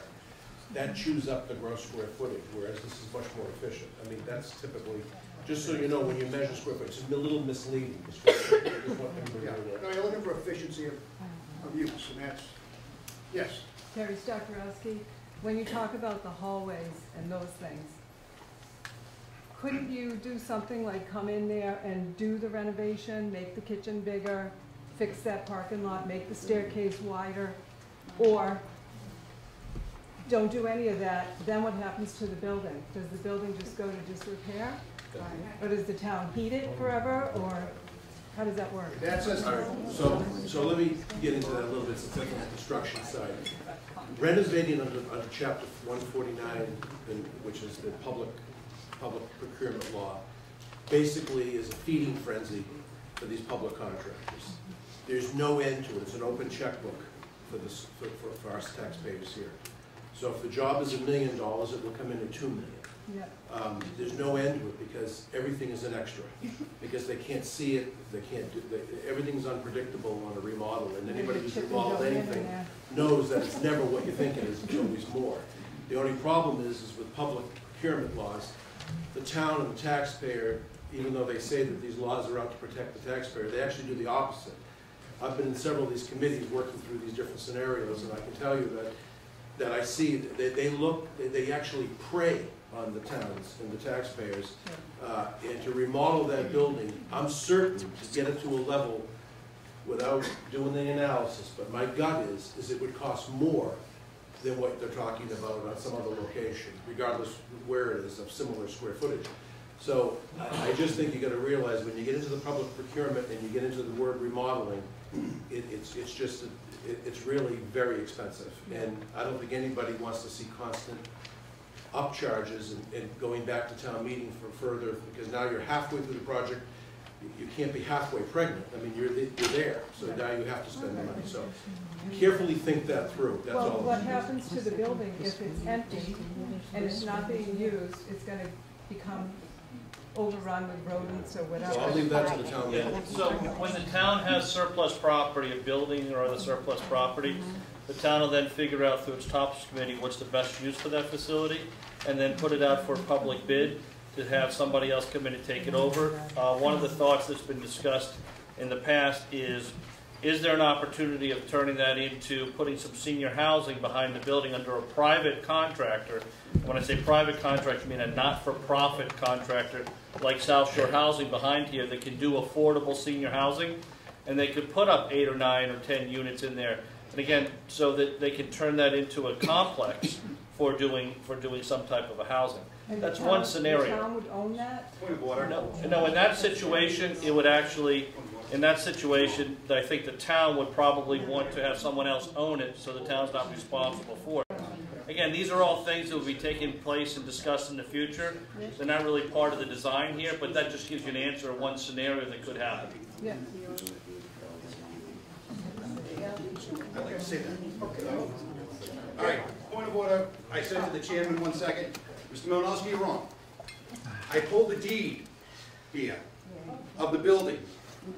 In it, it says, there's a deed restriction. Said premises are to be used exclusively for public purposes. Okay? It's going to be protected forever.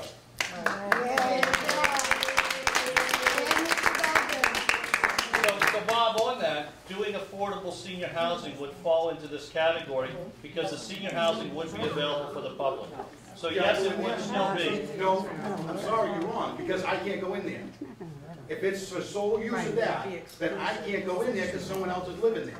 And if you're going to tear it down, now you're going to have to either. No one said we're going to tear it down. That's a subject for a different time. And I appreciate you. I was just going to say, I think that talking about what will happen to the Marcus Atwood House is really off the target. Because first off, it is a historical building of the town of Carver. So it falls into the historical district, you can't tear it down. I know some ideas have been, make it a place for the historical society. Whatever the use is going to be, the building is going to stay. It's an old, like you said, 1820. It cannot be torn down. So it would have to be some sort of public use. But I think that's a side issue. It is, but that's not what the, excuse me, Mr. Chairman, I'm sorry, but that's not what the town administrator said. He said behind the building, there's not enough room for septic systems back there. There's not room for water systems there. That is a separate issue for a town meeting or a board of selectmen to decide. I just don't like misinformation. Yes. You're next. This lady has had her hand up, and I'm not ignoring this side. Nancy, you're at the... I'll wait. Good evening. Thank you for your time tonight. I guess I just wanted to say, as this moves forward, I'd like to add a little bit of caution. We're not talking about seniors as in a defined group. I'm in the next class. I want to say in this, I want something that's going to keep me here in Carver. I'm not a drain on the taxes, but I'm not going to stay here unless there's something here for me. I don't know if this library is the right addition or not, but I'm curious about it, and I'm just hearing, you know, little bits and pieces. I'm curious about a feasibility. Is this the right spot? No. Is maybe the fire department, or excuse me, the old fire department the right spot? I don't know.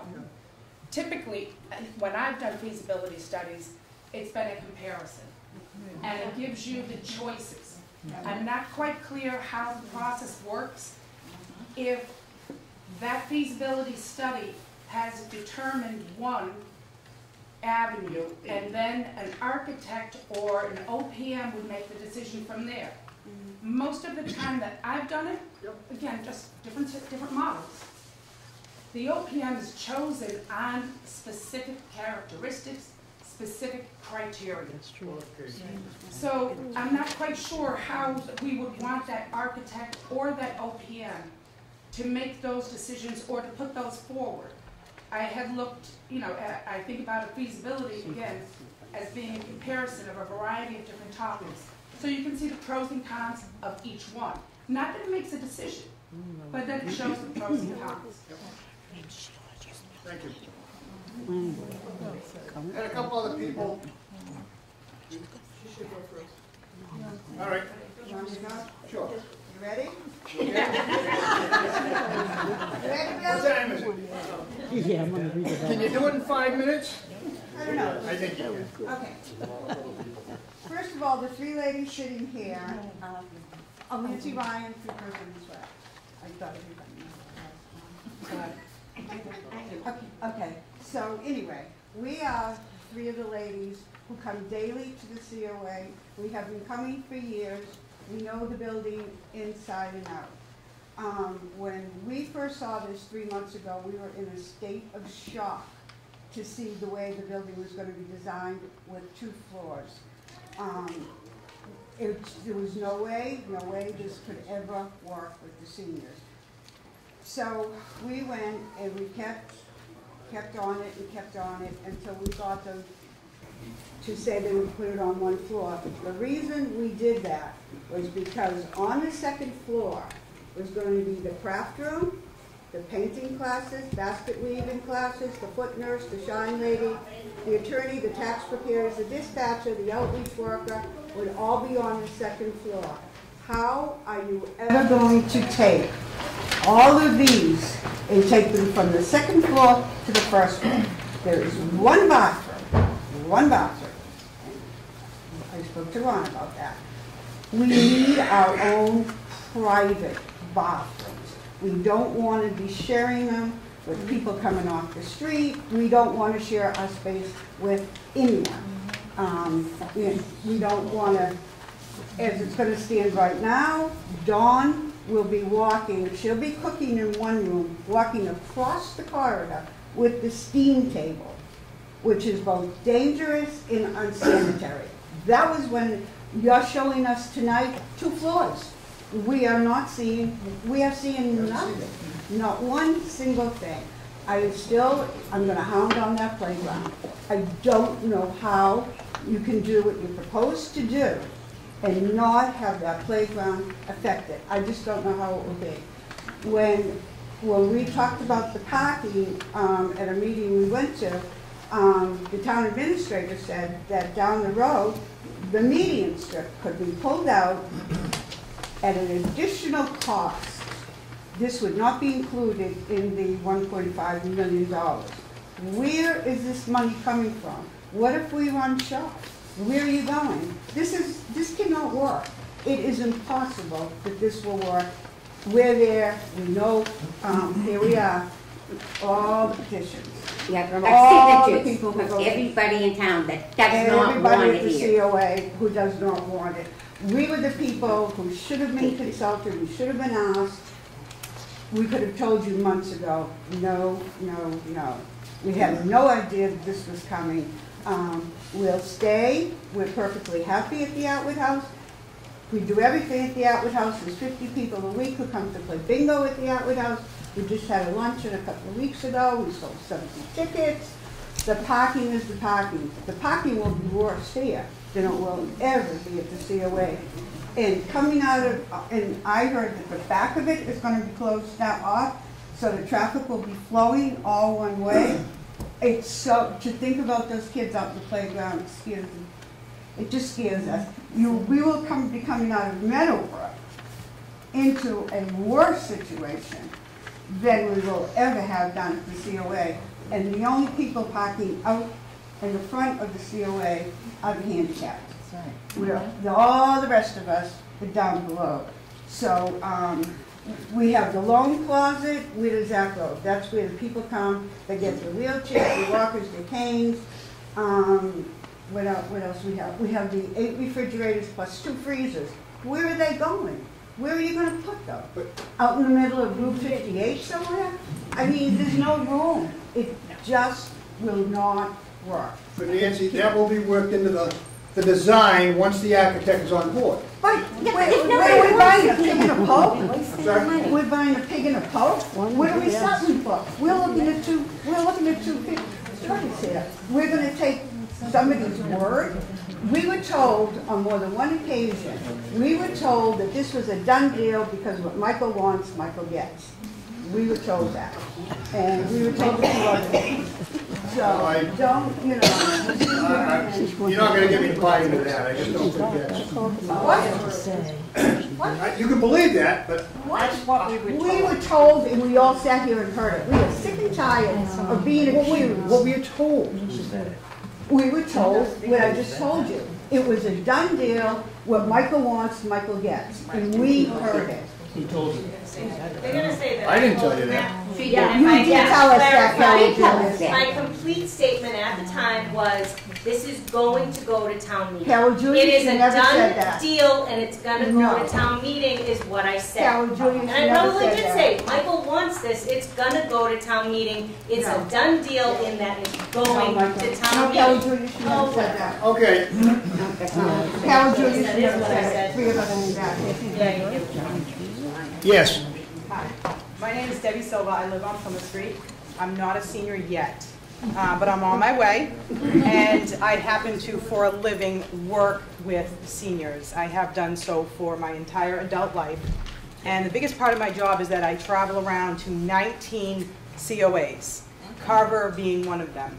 So I've seen them all in this area within like a 30-mile range. What I can tell you is that we're not the worst. We're certainly not the best. I've seen some that are brand new that have mistakes, and I've seen some that are very old and, quite frankly, embarrassing. But I get kind of emotional talking about it because I feel very strongly and very passionate about the senior population. They're entitled because they deserve it. They deserve their own space. They do not deserve to share or to be part of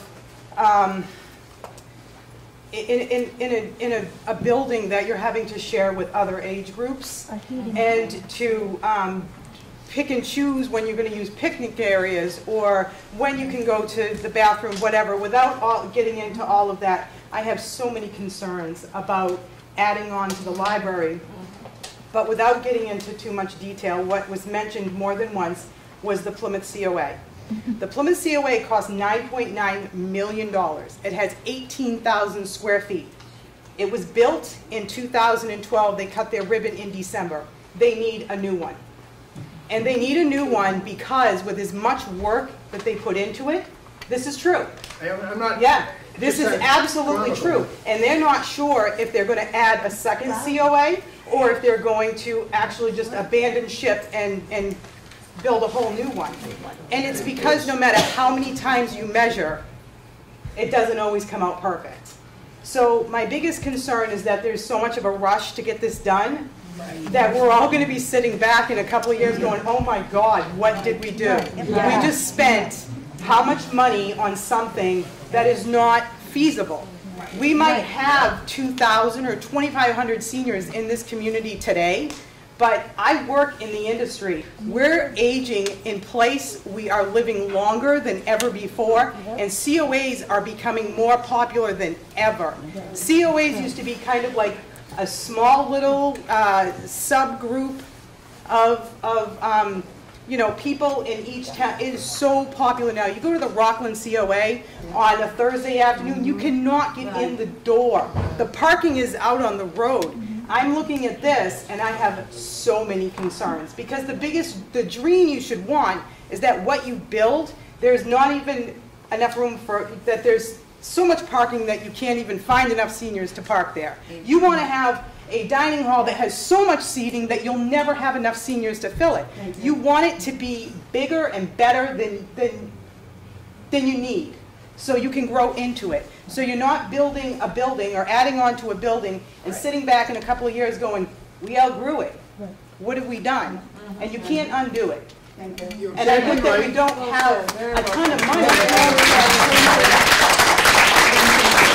And you said it, what's your next statement? We don't have a ton of money. We don't have a ton of money. I would rather not spend a dime and plan it right and build it so that they can have their own space.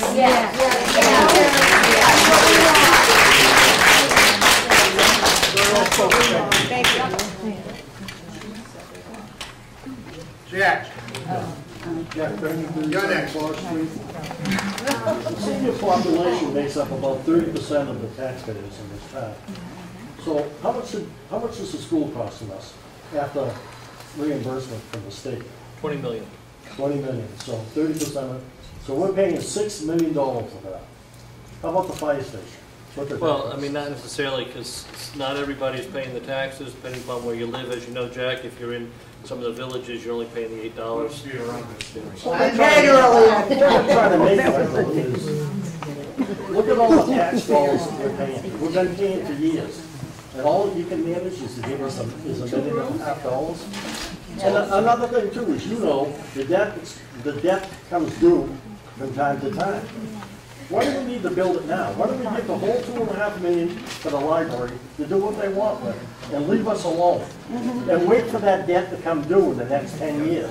Save it all in the stabilization fund and let's build a nice facility for the people in this town. And as far as the location, where the Atwood House is, that land goes all the way down to that pond. How much is there? 10 acres? 5 acres? 4. There's our site, right there. Look at.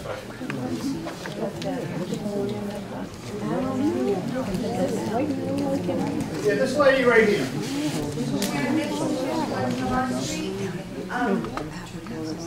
I like what, I like what she had to say. I think what I was feeling from just sitting here is I feel like there are a lot of people that use that Atwood House that are feeling rushed and not part of the process. And I know you had a process that you guys went through and did, but it feels to me like there are too many unanswered questions, that you should take this $1.5 million, sock it away someplace, earmark it, and do more research. Exactly find out how much would it cost to renovate. People renovate homes a lot, and I understand it, or I have one. But I don't think a blanket statement of we're just going to get robbed if we try to renovate it, or I don't think there's enough research in that kind of a statement. I think if you maybe take what you've got and look at it, really look at it. Maybe they need an addition, maybe they need some work done, but really get your facts a little bit more in order and have these guys really be a part of it. Because honestly, it feels very rushed to me. And I feel like we've got a lot of new buildings already in town. It just seems like, whoa, whoa, whoa, whoa, whoa. Just cool it, cool it, cool it.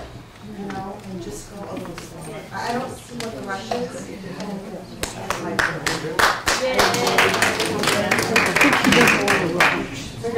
There you go. You're next. This lady and you. Judy can go before me. Okay. I have been listening to all this conversation. I've been in the COA since the early 80s. And it has gotten older and older and older. It's an accident waiting to happen. And I am not going down there again if this building doesn't go through, because it is dangerous. And I've known people falling down the back stairs in the wintertime, and the road outside getting out of the cab with the cars going right down. But I'm scared to death to be down there. And I don't know how these seniors put up with it. But it cannot take another few years staying down there. We've got to do something. And yeah, we'd love to have a new building and that sort of thing, but I think this would be adequate. I think it would be a nice area, and it would be centralized. You realize Carver has to go 20 miles to get to South Carver to go to that COA? This would be right in the middle for all of us. And it would be a nice area. And I have also heard, although you say not, that seniors should be integrated with other people. They shouldn't be by themselves. So if they could get involved with the kids, they could get involved in other things, with activities in the library, and I don't think it's going to be a bad thing. And like I say, if this doesn't go through, I'm done with that because I am scared to death to walk down there. We went down for the dinner in March, and I got late, and I almost wanted to walk up from the pond to get to the COA. Yeah. You know, and it's dangerous, no matter what you do. It is not a safe place for seniors. It's the worst place for seniors there is. So that's what I'm telling you. Thanks, Judy. We go Go next. I had a couple of things. I'm going to try to be brief, and I'm curious. I agree with a lot of points that have been made here. I'm Alan Pomfret, 159 Tremont Street. I'm here as a taxpayer, and I love history. I love the Atwood House. I can see why you're attached to it, but I also can see how we've really outgrown it. You know, maybe you can go back to it in a couple of years, but you can't wait 10 years. Some of you, God willing, won't be here in 10 years, right? So you do need something in between. But I'm not thrilled about the library either. I don't see that as a point, but I see your point when you say it should be in the center of town. Now I'm going to ask the board, maybe they know about usable square footage. How much usable square footage is at 3 Square Carver Road in our town for the administrative building? Why couldn't the administrators move here? When that building was purchased, they originally only had the upstairs. So if I'm going too fast, because I've been sitting and stewing and sitting and stewing. And I don't know why anybody else didn't come up with it. Why is that over there? Being unused on the bottom floor. That was purchased for the pre-K. We originally rented that building. How many square footage is it? Is it comparable? How many people can fit downstairs there? I can tell you the square footage of both stories is 4,000 and something. Yeah, that's what I thought. And how does that compare with the Atwood House that they have today? Square footage. Usable. I don't know how it is, and I've never been downstairs of that, so I can't. No, the average. I don't know the square footage of the average. They're usable. How about you, John? You guys did a study to move them. Didn't you have a comparison how much space there would be to move in? That's a simple math question. Really, it really is. Something that should have been looked at. Yeah. We did not. How many bathrooms are in that building? And central on the first floor. Yes. No, top and bottom. 6 bathrooms in that building. Would that be enough for the seniors? Sure. Maybe. Let's get a second story. They want a second story. There's an elevator there. There's an elevator. Oh, no, we'll take it. No. But I mean, do they have a kitchen downstairs? Is there a kitchen downstairs that would easily be expanded? Is there room for the freezers? I'm just throwing something out there. This is not like something that I just thought up sitting here. You know, from looking at what everybody's concern was, right, you know, I do have your interest on it. I mean, could the administration move more to the library? What is wrong with them moving here? They don't need a bigger kitchen. They have a huge kitchen in the brand new elementary school. They have a huge kitchen at the high school. If they have a big function, even if the seniors have a big function, you should be using the schools. There is public space. But then you still are close, you're in the center of town, you're all going to be safe, and even if you don't like it, I think you should consider it. And the other thing I don't like it bundled with the police department in the alley. Right. I don't want anything to stand in that way for the police department. That is so long overdue. That's being worked on right now as we speak. All right, well, thank you on that, and in the back. I think that was my thunder for now. So, I'm June Benson. I actually worked down at the COA, but in regards to, I think that's Judy Ward that said that place was unsafe. Those stairs are always shoveled. They're not icy. As soon as they get in the morning at 7 o'clock, they're shoveled. There's sand put down on them, ice. And I do want to add a couple of other things. Like, I know that you're saying that it's falling apart. Well, it's falling apart because proper maintenance isn't being done there.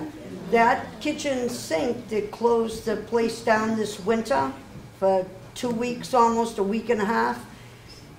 The only thing that was wrong with that, we had water in the pantry down the other end, and all the way through the bathrooms was a small little space under the kitchen sink where I work in the kitchen, and it was because that whoever does the maintenance out there, they never insulated that piece of pipe. That's all that was wrong. And why that was shut down for a week and a half, I really don't know. Thank you, Jim. Anyway, and it's not an unsafe building. There might be a few things out of code, but it's not unsafe. Thank you. Thank you, June. Mike? The generator, June. No. Oh. You've had your hand up for a while. Kim Shea, 142. You're not a Kim senior. Shea, 140 There you go, Plymouth forget. Street. Are you a senior? No, I'm not, but I am No, going to be a senior in the future. No, I And know. I'm very invested in this town. I have very strong feelings about what's going to happen with this project. And I'd like to start off by saying that I do appreciate every single one of you sitting on that committee and doing the work that you've done. However, where I think the frustration is really lying, with myself, with other seniors, is we're being shown this idea, but there's no numbers attached to it. So we've got $2.5 million, $1 million automatically goes to the HVAC system. We have to move parking lots. On the plan on there, the slide wasn't on there, but it's on the original one, of having to move leach fields. So the question to me is, after we've done what we need to do, how much is the electrical going to cost, the extension of the fire suppression systems, leach field, septic, whatever you need to do to make this addition work, what money is left to actually build the addition? And to me, I would have really liked to have seen a presentation tonight where there were some actual figures on there and actual costs. Because last year, at town meeting, I voted to approve $25,000 to do a feasibility study specifically for this project, and we didn't get one.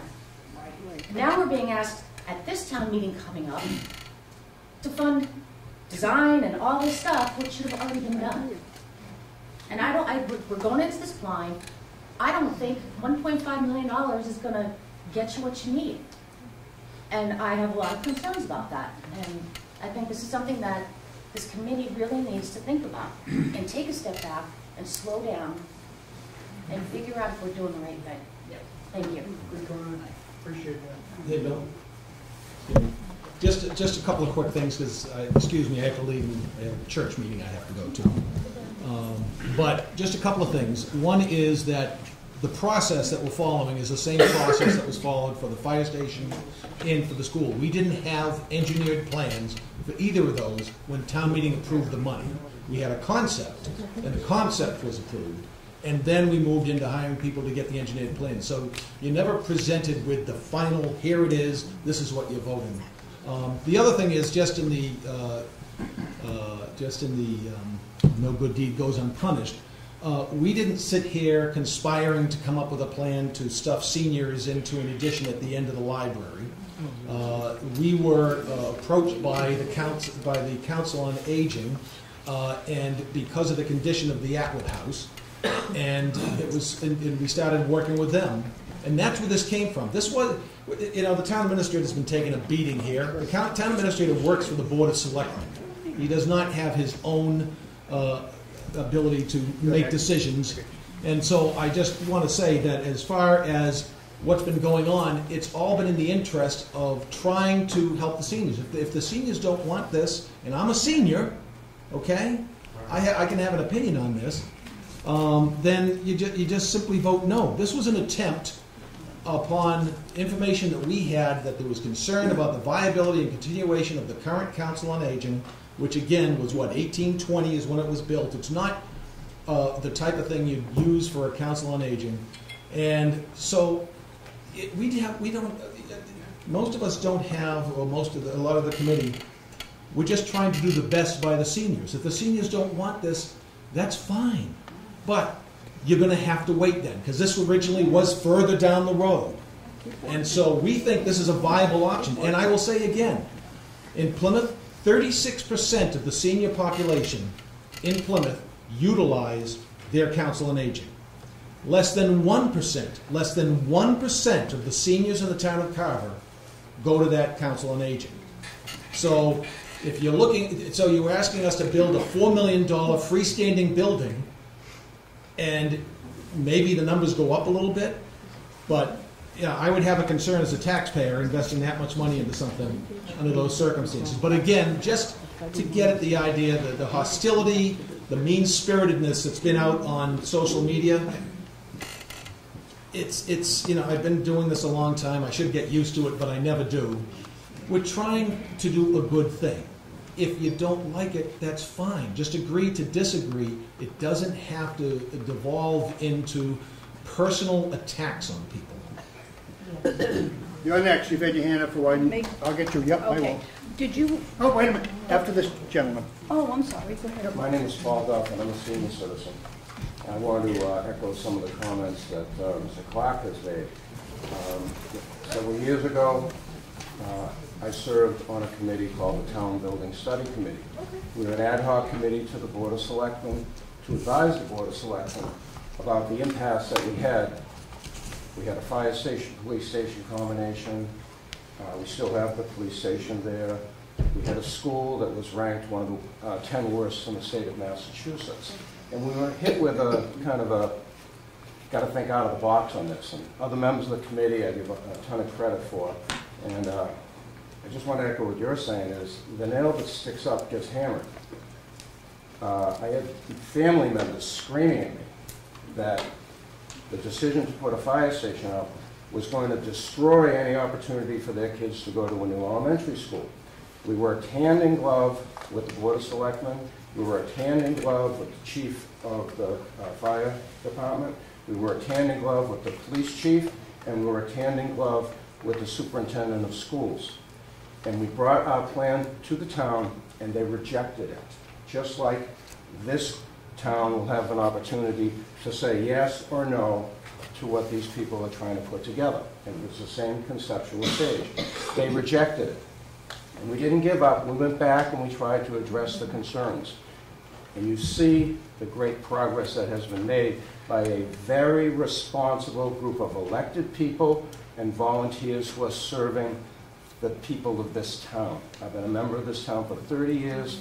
I'm really proud of what these people and the people before them have done, and I look forward to try to work with them to get more done to satisfy the concerns of seniors.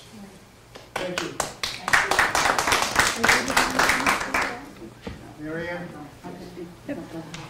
Have you I don't make seen a it? point, but that's- I'd just like to see if anyone has looked at what is offered. You want to compare to Plymouth, how many people come. And see what's offered as programs in Plymouth and see what's offered in Carver. And you'll see the difference of how many people attend. They do go by different stages of aging in Plymouth. You might have what interests 60-year-olds does not interest 90-year-olds. And there is a reason why it's done that way. And if you would look at the difference of what is offered to them versus what is offered here, you'll see a really remarkable difference in it. So that's why there's such a wide variance of people coming to that center. Okay. You haven't said anything. I haven't said anything, no. I'm Your turn. Tony Card. When you put out this fact sheet, I agree with everything you say as far as the limitations and problems. And I've been as big a complainer about the senior center that we have right now as anyone. Okay. But I don't really see that there's room. To me, a senior center should have a separate entrance, separate parking for the seniors, and easy parking for seniors to get into. They're not going to come if they're packed in like sardines. You're not going to grow the senior center if there's no place to grow it to. If you, as far as, I'm all for saving money. Well, I agree with that if it can be done. We all have that problem. I just feel that in this area, with the playground there, and you have to provide parking for everybody, and comfortable parking for the seniors, or they're not going to come. And you have to have enough room to. Why would you spend $1.5 million to take a place that's substandard and put a new place that's not improving it that much? I mean, it's newer, it's nicer maybe, but it's still less problematic. Yeah, it's still going to be a problem. That's a lot of money to put into something that still isn't really suitable for even now, much less 10 years from now. It just seems like bad money spent at the time. I mean, I agree, I don't like the senior center that's there, Yeah. but why would you spend $1.5 million to put a senior center that's got almost as many problems as the one we have? I'd rather wait. Okay, I can appreciate that. We haven't heard from you. No, you haven't. And I'm Emery Olson from South Center Road. And from everything I've heard here, I respect everybody that's in this room. The senior citizens, the backbone of our country. We need to acknowledge that because they are. Okay? That I applaud each and every one. Second of all, I believe that there's so many mixed emotions in this room right now, nobody's going to get anywhere. It's like battling your head against the wall.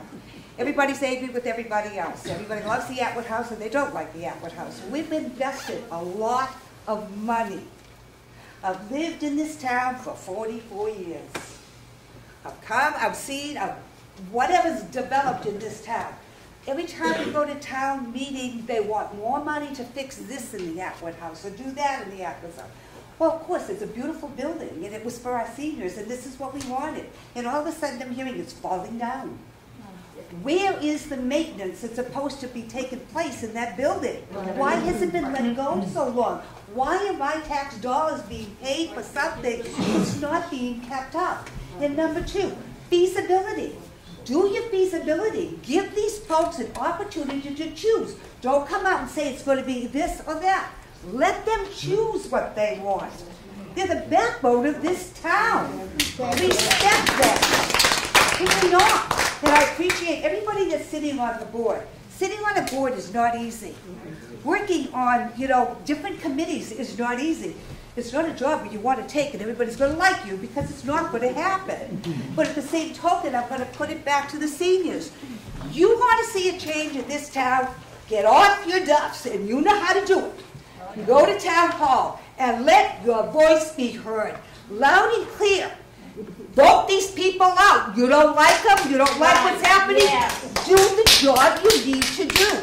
You cannot elect people and expect them to come before you and say, this is what we have, and you don't like it, you want nothing to do with it, but you sit home and you don't come down and have a say in it. Right. It's time for Carver to stand up. Yep. The seniors, take control of your town. Thank you. We're trying. Yes. Hi, my name is Joseph Feely. I live at 17 Corner Street. I've been listening to the debate tonight. I've been following social media as well as what I've read in the newspaper. One issue for me is I've heard it said a couple of times, if you don't like the plan as it is, to say no. Is there an issue where if they do wish to vote no on this, they're going to be voting on other issues in the same warrant? Is there a bundled warrant is my question, I suppose. My understanding is this can be carved out. Is that correct, Ron? All the capital items will be voted on separately. Okay. So Thank you. I know it's more work, but it's okay. I think sometimes you have to. Thank you. Requires a 2/3 vote to approve because it's bonding. So it would take 1/3 of the voters at town meeting to say, or 1/3 plus 1, to stop, to kill it. So, does that answer your question? Thank you. Yes. Back at you. Yeah, John, you're talking about renovating buildings and the unions, contractors with the set of people you have to go to when they... Thank you, Ron.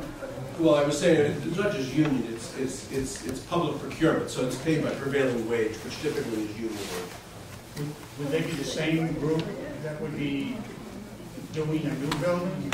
Yep. Same people? The difference being that a new building is easier to get a hard number on with less carve-outs than trying to remodel because of the unknowns involved. It's just a fact of life. Anybody that tells you a remodeling job is going to come in at a number it's friggin' doomed, it just doesn't exist. Yeah, I mean, I'm a contractor, so I know if you got an You're old gonna appreciate building, your old building, you can't quite tell what it is, but it's the same group of people dealing with the same sharks. It is, and we do it every day. I did the fire station with the same group. I did the school. Trust them. And it's a constant battle to protect the taxpayers. with these people. I'm just telling you, that's what it is. It's not easy. It's only carrying the big hammer, you know? Okay, Bob, and then Bobby. All right, so, okay, I'm the social media bug that they're all talking about. Okay, as soon as they printed the fact sheet, I started to investigate, because I don't believe, unfortunately, what comes out of people's mouths all the time as town officials. So that's where the pictures are. I did bring my disc. If you want to show all the pictures of the building, I'll be happy to show them. Okay, but I'll start with the old building first. Okay, we did an assessment, paid 30 grand for it.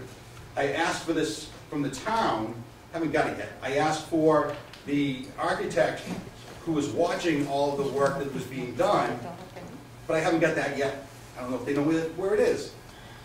Okay, it's getting close to the 10-day period. But this says all the issues from 2008 with the Atwood House, all of them. Okay? This was in the building file I found today. I can't find anything on structural repairs, even though I have pictures that they did do structural repairs in there. Okay? So, when they say it's creaky, the floor is creaky, I don't know if you know this, but where the barn is, they have a floor. Then they have another floor that goes the other way with insulation underneath it. And then there's actually the floor that you walk on. It's an old building. It's an old barn. Everything's going to creak in it. All right, that's what it is. It is what it is. Okay, but foundation work, they've done repointing around it. They've missed some spots. There's some stuff on the outside. Yeah. Grading, yeah, not the greatest. All right, to get the water away from the building, not doing a good job there. So that goes back to maintenance of the building. Okay, what maintenance has been done to the building? I don't know. But the fact sheet speaks volumes. When you say there's no generator, no backup supply, they got a generator and a propane tank there. Seriously. Okay? No backup supply? Okay, I'm getting there. Okay. All right, so just that presentation they gave you, don't believe. Second thing is I presented, okay, it's going to be used for public service, public building, forever. That's what the deed restriction says. All right? Now, to get to this project that they have here for us, okay, number one, if they do this, they're going to have to block off some of the areas so kids that are playing at the playground won't be able to do it during construction because they're going to be building all, there'll be fences around. All right? So it's, but the school they fenced off, but you couldn't drive anywhere to get in or get out because there's one way here and one way there. If you block this way, you can't have two cars going down this road here. You can't do it. So I know you don't want to hear this, but I'm going to put it out there. General contractor is required to keep the site safe. Okay, that's right. All right, so when you say the playground won't be affected, it will be affected if it was constructed here. Okay? Now, parking and access control here. When you do a feasibility study, they'll look at that. They'll look at how much parking, they'll look at how it goes around and how it moves around the building and everything. Okay? Don't waste that 20. I'd like to know how much of that $25,000 you've spent. Anyone? I don't know. How much of the $25,000 of taxpayer money have you spent so far? Mr. Town Administrator? What's that, Bob? How much of the $25,000 of taxpayer money has been spent on what you presented to us here now, along with, I think it was 15,000? About 20%. About 20%. So you've already wasted 20% on something that... No, I don't think the committee didn't waste anything. They went through a process. They did have these plans. They didn't go through a feasibility study, did they? No. Okay, so now we're in the parking area. Okay, we got parking here, we got parking over there, we got a playground there, we got kids. I'm sorry, seniors, I don't want to offend you, I really don't. How many times have you heard an accident with a senior citizen?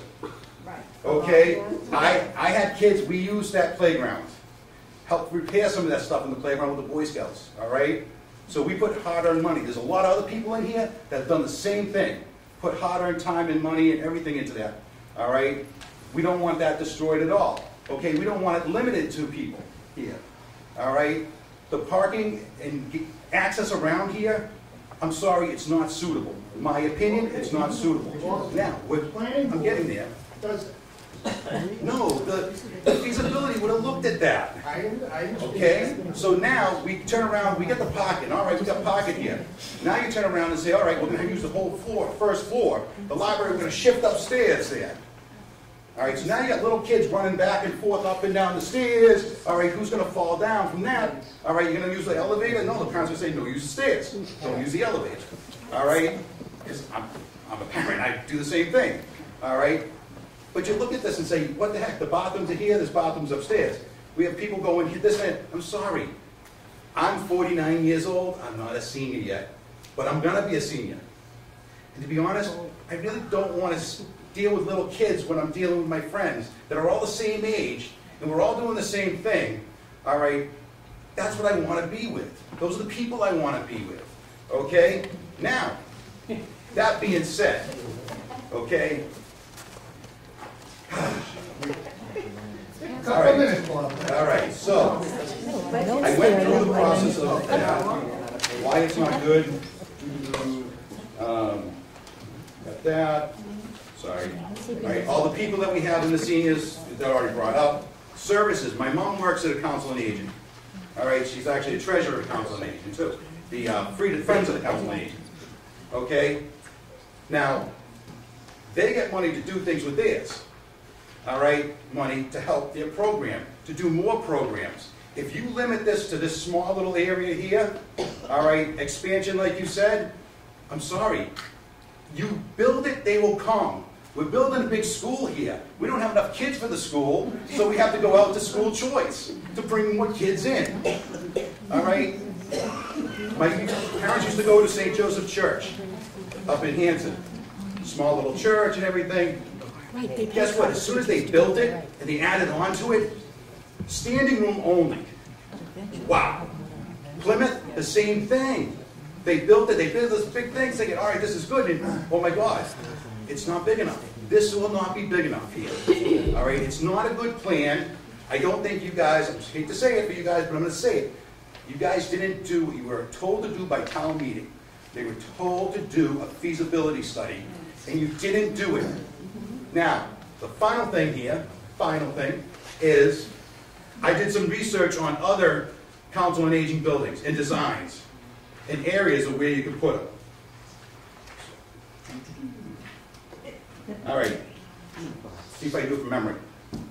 Number one, my preference is over Pond Street, where the school is. Right along Pond Street, from the back entranceway to the front, plenty of room there. You can tap into their well, you can tap into their septic system there. Great big area. The school has a great cooking program there for kids. All right, could help them out. Kids got to do community service, it's a great opportunity for them. Being here, there's no way for them to get here. Can't do that. All right, next one is over here, the Roby property. All right, who knows what the police is going to do? Which brings me to the police. We don't know how much the police station is going to cost us yet. Okay, next one is where the police and fire station is now. Okay, option there.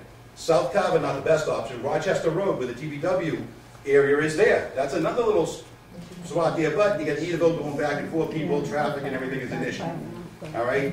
Then there's a couple other properties, is the church. We don't know if Our Lady of the Village Church is going to stay here or not. Okay? So therefore, that could be a property that's opened up in the future. We don't know that, but that's a possibility. If we hold off, maybe that could be a better option for us altogether. I think the $1.5 million that we can use, put it in our pockets, save it for a rainy day. The building's not falling down. It's not deficient the way you guys claimed it is, because you didn't have anybody go in there and be an expert to go ahead and check it out. All right? I asked for the documents for the expert to check it out, and I haven't got them yet. Okay, but you... So, therefore, I'm totally against this addition. Keep this here, fix up the $1 million for it, whatever you have to do for it. Pocket the other money. We can look at state and federal grants, look for other things to do a real building for the real seniors that are here. And for me, when I get older, then I can go to it. You are correct on the generator, that was a mistake on my part. That was a mistake on my part. It's the only one else. Yeah, no. My generator won't serve the essentials of George, George Callahan, just one question. Did we do any kind of survey with the seniors in the town as to why they do not use the Atwood House? Apparently, we only got less than 300 people use it. But why don't they use it? Why don't they go in there? Is there reasons for safety? Is there reasons because you can't get in? You can't get in and out of the place without jeopardizing yourself? I don't like walking up there, and yes, I am a senior too. I don't like walking up those stairs and then that type of stuff. There's got to be a reason why nobody's using the building now. If we put it centrally located where people can get at it, where it's a modern building where we can start doing other things to it, then maybe it makes a lot more sense than what the 4 or 5 people that show up there every day. And we'll go from there. I guess just briefly, when the Council on Aging Board of Directors went out and did their survey, and again, I understand some people weren't asked the question, but to answer part of your thing is that Carver is a little bit unique because we do have certain little villages within our community that have their own clubhouses. And what we have been told through the Council on Aging Board of Directors in the past is that certain groups, like to stay within those little villages. And therefore, they're not going to come out as much as the general population. So that's the kind of a unique thing with Carver, is trying to put that all together. So that's the only comment I can give you from what they had done before. But it is. I think it makes sense to emphasize that too. That it is different. There's a lot of people that are still working over up until 75, 80 years old. Absolutely.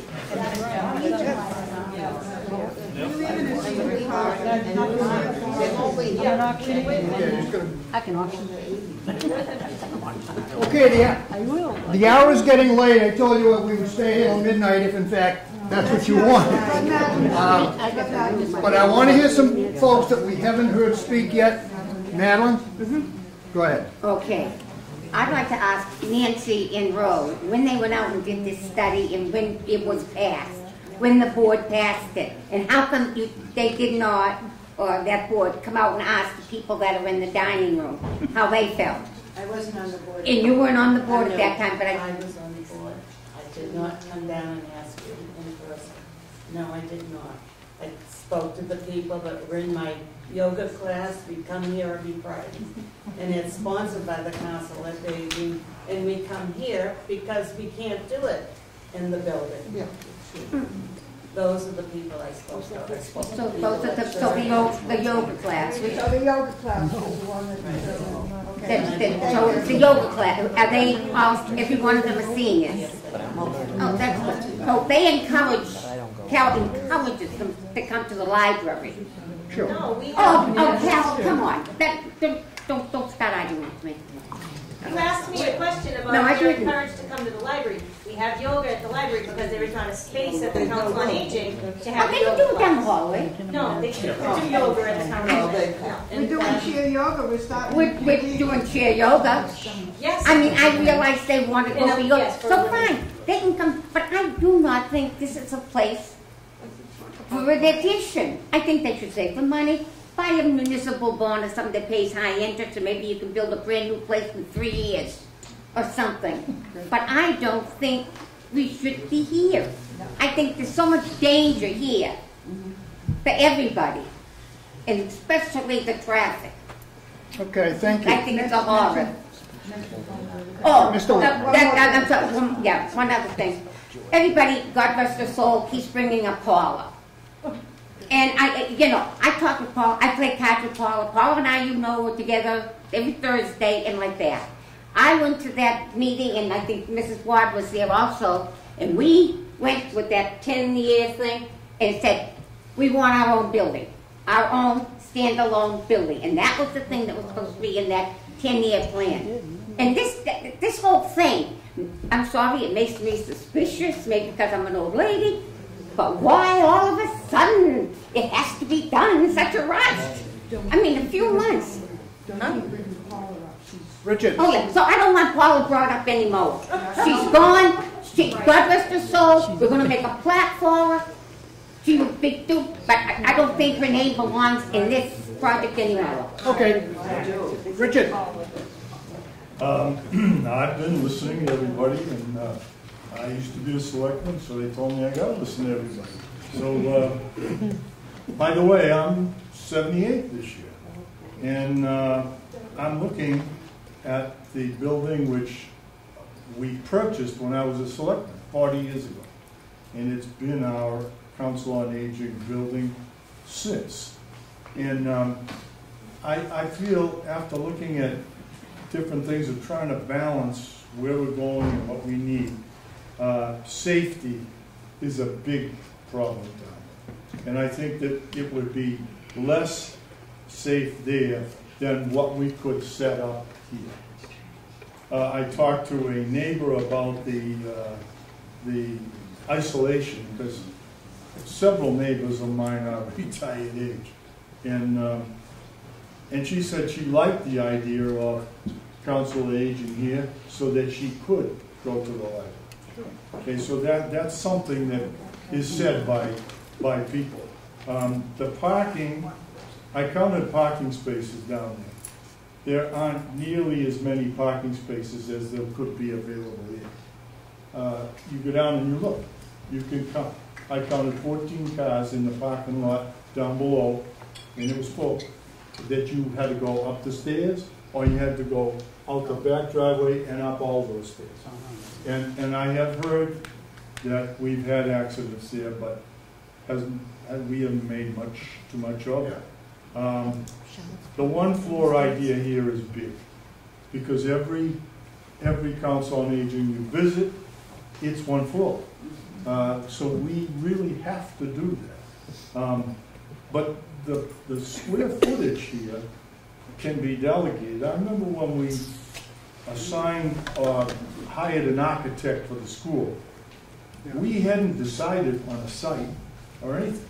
The architectural firm and the project manager helped guide us to the site that would be best situated for the school. Okay? So we're not ahead of ourselves in terms of an addition here. We asked for the money, and we're thinking about what we need. But the program that we hope to do should have some impact on how the layout in that goes. Location. The location really has to be somewhere in the center of town.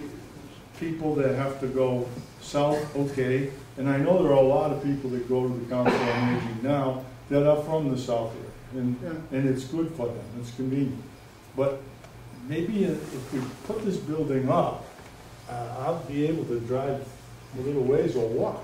Oh, no, I'm being selfish, I know. But anyway, the storage, I think the storage problems in this new layout can be arranged to fit the situation. And when we're talking about the program, that should decide what we need space for through that whole thing. The kitchen area, I feel bad for Dawn and the young lady back here that work there. I think that if you have any kind of special supper, it looks to me like when the police are helping us out, like the supper I went to, a dinner I went to last week, it was kind of jammed up. And we need a bigger kitchen for them to work. The cost is a big factor for our town. And I look and I say, okay, we turn it down, and everybody wants to say, wait for 5 or 10 years, and I'm sitting, I just said to this young lady, I'm 78, so I'm going to be 88 when you guys build it. Now, how am I going to, this guy's beat himself up through the years, so he ain't going to make 88. So I was kind of hoping we'd get something before that, so I could at least, and so the last thing I'm worried about is, when you're a selectman, you realize what Prop 2.5 does to you. And the people in your community. If you have to get a sizable amount of money for a standalone building, $4 or $5 million, now you're going to have to do a Prop 2.5 override. And that's really hard to come by. And that worries me. So for that reason, I support this philosophy of this building. It's just that I think you need to really plan it out. A lot of work to be done. And I said that in the front end. I'm gonna look for some people that, you already spoke, I'm just gonna, 1 minute. okay, Won't be more than 1 minute. 1 minute. So just so that you know about, like, Dick Ward talked about isolation. There's no senior really that's really isolated because we have GATRA buses that run Monday through Friday. And they're never, I mean, half the time not even full, so there's plenty of room for them. And if there was some that are house-ridden, we also have a sociologist there that goes, does outreach in the community, so nobody's isolated from that. Okay, Me? no, I got you. All right. Yes, Cindy Borden, I live at 10 Old Main Street, and you are now moving some of the programs for children upstairs. None of the people that use the library, I don't think, were ever asked about how they felt about coming to the library. I am a senior citizen, but up until now I have been a foster parent, and I do not come to the Council of Aging because I have little kids. And now I don't go because of the parking, and I think the parking here would be an issue when you add it onto the building. You couldn't hear me? No, I couldn't. Mary Ann is on the library, Board of Library Trustees, okay. So they get some input from people. Did they ask the people who use the library? I don't know, I'm kind of late into this process. Did they do that? Did you say, because I can't see it. When you surveyed, they surveyed older people about this, what they wanted. When they asked some people down. But did you ever ask, like, the people who have kids who come to Story Hour, what they thought of adding on to the library? Yeah, and you said about moving it upstairs, nothing in the children's room would change. What are the programs that are held in this room going to be upstairs? No, this room would be the same. Yes.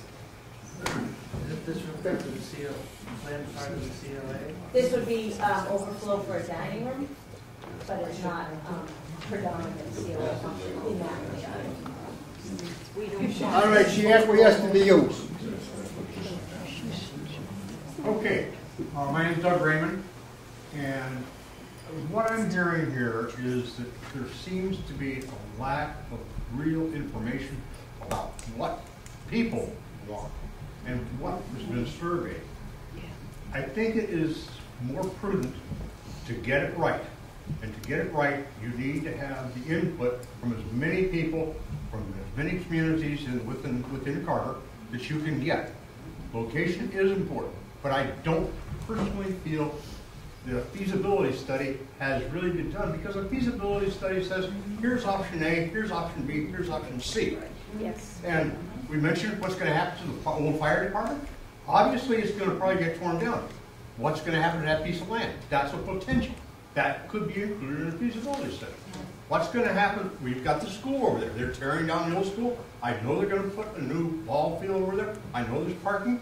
But parking of that size, that capacity, could be shared.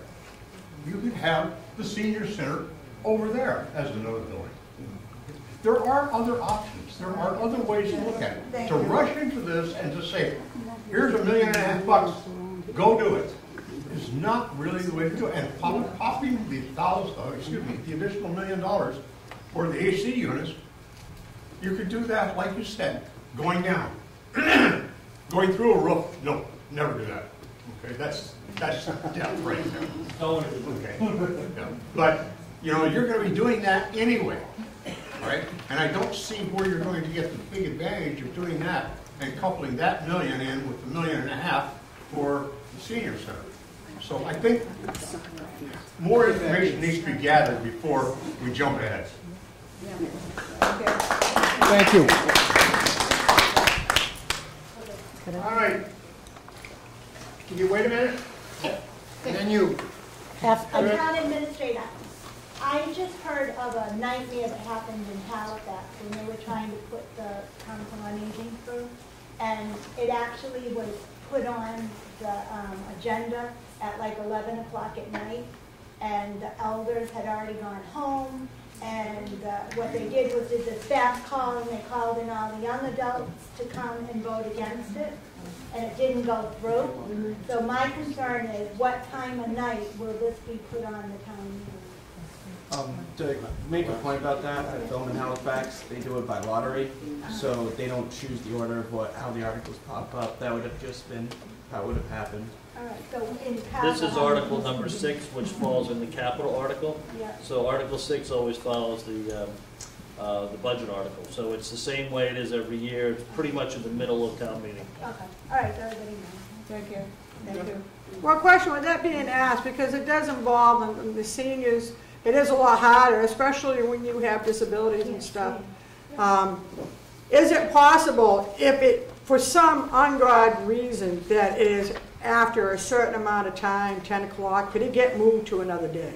Normally that article is addressed much before 10 o'clock. And that's what I'm saying. Right. So, and you know, town meeting has been pushed to start at 6:30, so we start earlier for that reason. And then the capital article is funded by the budget article, so you got to have the budget article before you have the capital article. That's why we get those out of the way quickly.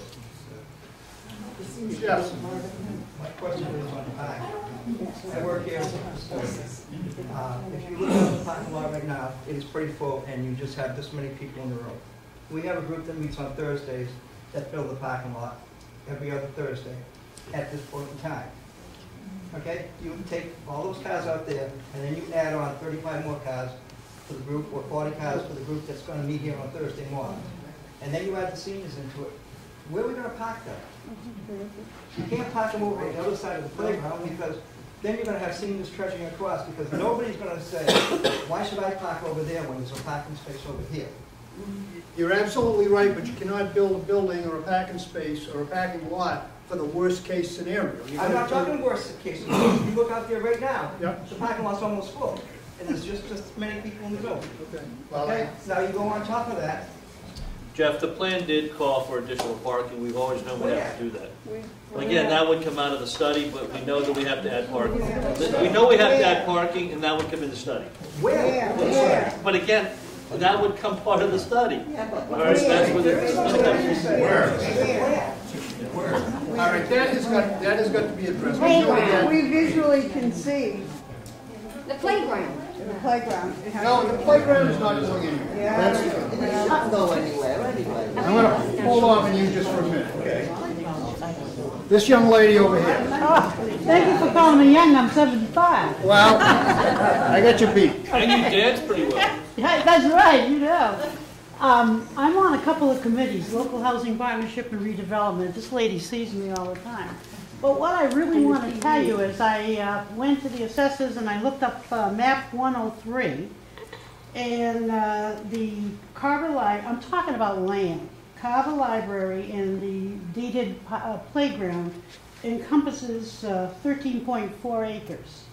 Where the seniors live, the Meadowbrook Way and the social housing, that's 16.32 acres. And there's if you visual what's at the town hall and the police station and all that, that's only 3 acres. So come on, grow. Feasibility study, you're right, that should have been done, and it wasn't. The word, the components, that lady's absolutely correct. If you want to back up and do a feasibility study, consider the land that's out there. There's all kinds of land. Is it standalone? Excuse me, and then also, I want to say too, 45 years I've been here, when this library was built, we said, oh my God, this is ridiculous. Look at this library. This is absolutely crazy. But if you get federal funds, you have to do those kinds of things. So, you know, $1.5 million, forget the bonding. Let's get some grants. We're seniors. There's money out there for seniors. The point you make on other property, and I don't disagree with you, you're correct, but that mandates obviously a standalone building, which again escalates, and I won't tell you whether it's double or triple or whatever, because I'm not going to get into numbers, but that dramatically increases the cost. Well, standalone buildings seem to me to be necessary. That's what everybody here felt like. That's what we want. And they're saying wait. They're not saying build this addition tomorrow, but you need to learn the maintenance that is required. The COA spent $662,000 of CPA money. You tell me that maintenance wasn't done in the last 10 years? Something's wrong. Yeah, actually, the town didn't maintain the building, just for everyone. Dave and his team took over maintaining the building about 1.5 years ago when the sewer was overflowing. The COA was made by the Historic Commission, I believe it was. Okay. And so the town didn't have any operations at that point until we did start taking it over. So we've only been maintaining about 1.5 years. Okay. It might be 2 years, I'm plus or minus. Okay. And no maintenance has been done before? No. Yeah, but again, the town wasn't doing it at that point. It was a historic structure. You're coming. You, then Sarah, then Matt. I'm Stephanie Clark. Clearly, I'm not a senior yet. But some of the concerns I have, I hear what all of you are saying. I applaud all of you for coming and for voicing your opinions. I thank everyone that's on the committee that has put time into this. This is certainly something that, to me, feels to be rushed. I can understand why people are frustrated that the feasibility study wasn't done, because it would have answered a lot of the questions that you have. One of my concerns that I have is water. Have you done anything to look into that aspect of putting an addition onto the library, especially where there have been multiple times where the library is closed and the town hall is closed because the water has been not available? So that's one of my big concerns, because if the seniors are here, if lunch is being prepped here, and if they have no water, they'll have no senior center. So that's one of my... the entire water system behind here that was put in with a big upgrade. So now that handles not only the town hall complex, it also handles the senior housing behind here, and it does have the capacity that was recently upgraded to solve these problems. Okay, was that done in the last year? Oh yes, in the last 2 months. That's great, because when I was working at town hall, we had issues a lot where there was no water. They would bring us bottled water, or we'd have to have water of our own to use. So that was one of my concerns that I just wanted to voice, because I'm not sure how many people here know that there have been issues with the water. But again, thank you everyone that has come out, and I encourage everyone, you need to go to town meeting. You need to go to town meeting, you need to vote. You need to get up to that microphone, you need to let them know how you feel. You need to talk to your neighbors, talk to your friends, and encourage them to come to town meeting, because that's where you have the power to dictate what happens with your tax dollars, how they're spent. So please, please do your best to get to town meeting and stay for as long as you can. It's a long night, I know. I will be there till the end, like many of the people in this room. But it's for the benefit of everyone. So, thank you.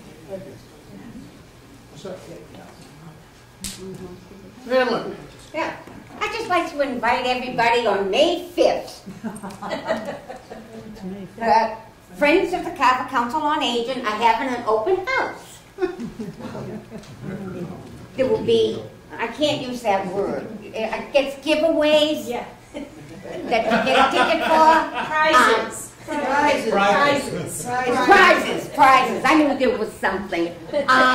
We'll have coffee and donuts for sale. It raises money for the friends to give to the seniors so that they can go on a trip.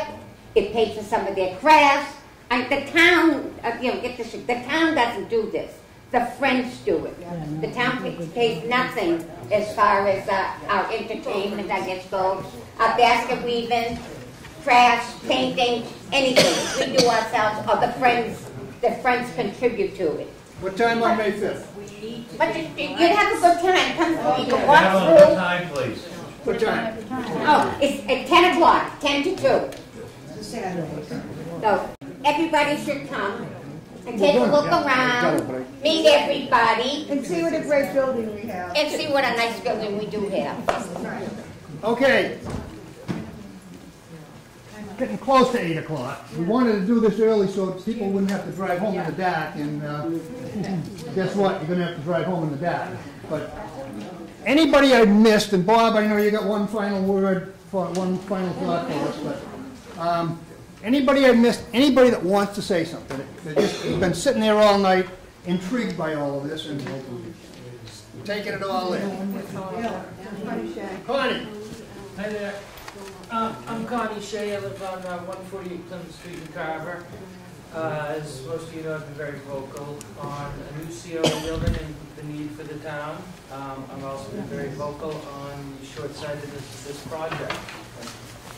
Conceptual plans or not, it doesn't take into account certain things, delivery entrances, access to the building by emergency services, there's ignition sources in the library, food in the library, vermin. We got trash dumpsters out there. We haven't been presented with any options. There's lots of land. I know the police department needs a new building, but between the police department building, 13 acres over here, there's a lot of available land in the middle of town. I don't feel that without options, without a proper feasibility study done, we can't really take a look at this issue. The fact that we will be voting for $2.5 million is just another way of the town saying that we're going to be spending a lot of money on the library, we're going to upgrade the electric, the septic, the heating, we've got to move that parking lot out there, which is jam-packed full. This all comes out of that $2.5 million. And don't think that the building itself is going to be $1.5 million. It's going to work down to around $1 million at the best. It's a very small building considering the large amount of seniors in town, and we should be encouraging more seniors in town, more senior housing, more accessibility to services in town. This is where the services are, and this is where we should be focusing. But honestly, it's been a short-sighted project. It's been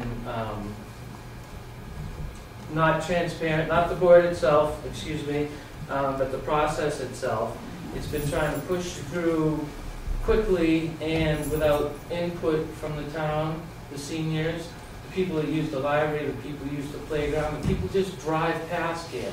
Everybody is going to have a stake in this building, whether you're a senior or not. I got a few years before I'm a senior, but I'm certainly looking forward to it. I've met a lot of great people here, and I just want everybody to carefully think. If I had to buy a new car, I wouldn't be out buying a Chevy Chevette, and I wouldn't be out buying a Rolls Royce. I'd be looking for something that not only fits what we can afford, but fits my needs in this town. With 3,000 senior citizens in town, you can't discount the various village aspects. That doesn't count. Those are private villages. They're not for seniors. They're for all members of the village. By bringing it to the center of town, you're going to have a lot more seniors coming here. Also, at some point, I would expect that we'd like to expand the senior hours. Have longer hours, and that's just not feasible attached to the library here. That parking lot is full. I parked across the street, by the way. I'm sure we'll add parking, but what are we going to do? Tear out over here and put parking spaces over here? What if emergency services need to get in? They got to park in the middle of the parking lot over there and come through the back door? Is the food service going to come through the back door? How is food waste out in the parking lot going to work with various wildlife around here? I mean, there's a lot of aspects that have to be considered. You can find a little more information. Some of it's been posted, but again, thank you for your time. Thank you, Mr. Shea. All right. I know, your hand is always up, I know that. I'm going to give you 1 minute. Anybody else, I appreciate you, you know, whether I didn't care whether what I heard tonight or not. I just wanted to hear opinions. And so I'm not on either side right here. But I heard some good opinions, good thoughts tonight. I really appreciate your input. I really appreciate people coming out and speaking up. I don't know where we're going to go with this. We will see. But the committee will stay focused and stay diligent on something for the benefit of the seniors. And I just can say that unequivocally. So, yes. Give me that. Don't you want to put pins in? You don't think I'll give you one? I was on a roll there for a minute. Go ahead. Go ahead. I wanted to go back to the 3 Carter Square, though. That building was originally rented, the upstairs, for the administrators, and it was purchased downstairs for the school. And we have given a lot to the school. We have. We have. I just want you to look at that for a minute. Next time you guys get to a meeting and see, because I also think we have empty classrooms. That was just brought up. that we're actually trying to get other students in town because we have vacancies. And I have seen other towns even have the administration inside their school. Forget putting them in the library, that they're actually in the school. Is there space? I'm not saying there is. No. I'm not saying it's a possibility, but could it at least be evaluated? Yes. Thank you. It's worth thinking about. Okay, Bob. She's got her hand. Okay. I just want to say one final thing, that I would love to see this project stopped when it's connected to the library and the playground, and I would like to see a real feasibility study done on other options in town that can be used for the COA. That's what I want. That point is well taken. That's what I want. Thank you. Okay, some of the pictures I didn't post online, but it doesn't show on the diagrams or anything, but they have an outside walk-in cooler here. All right, it's outside, all right, but it's really big. It's a good sized one.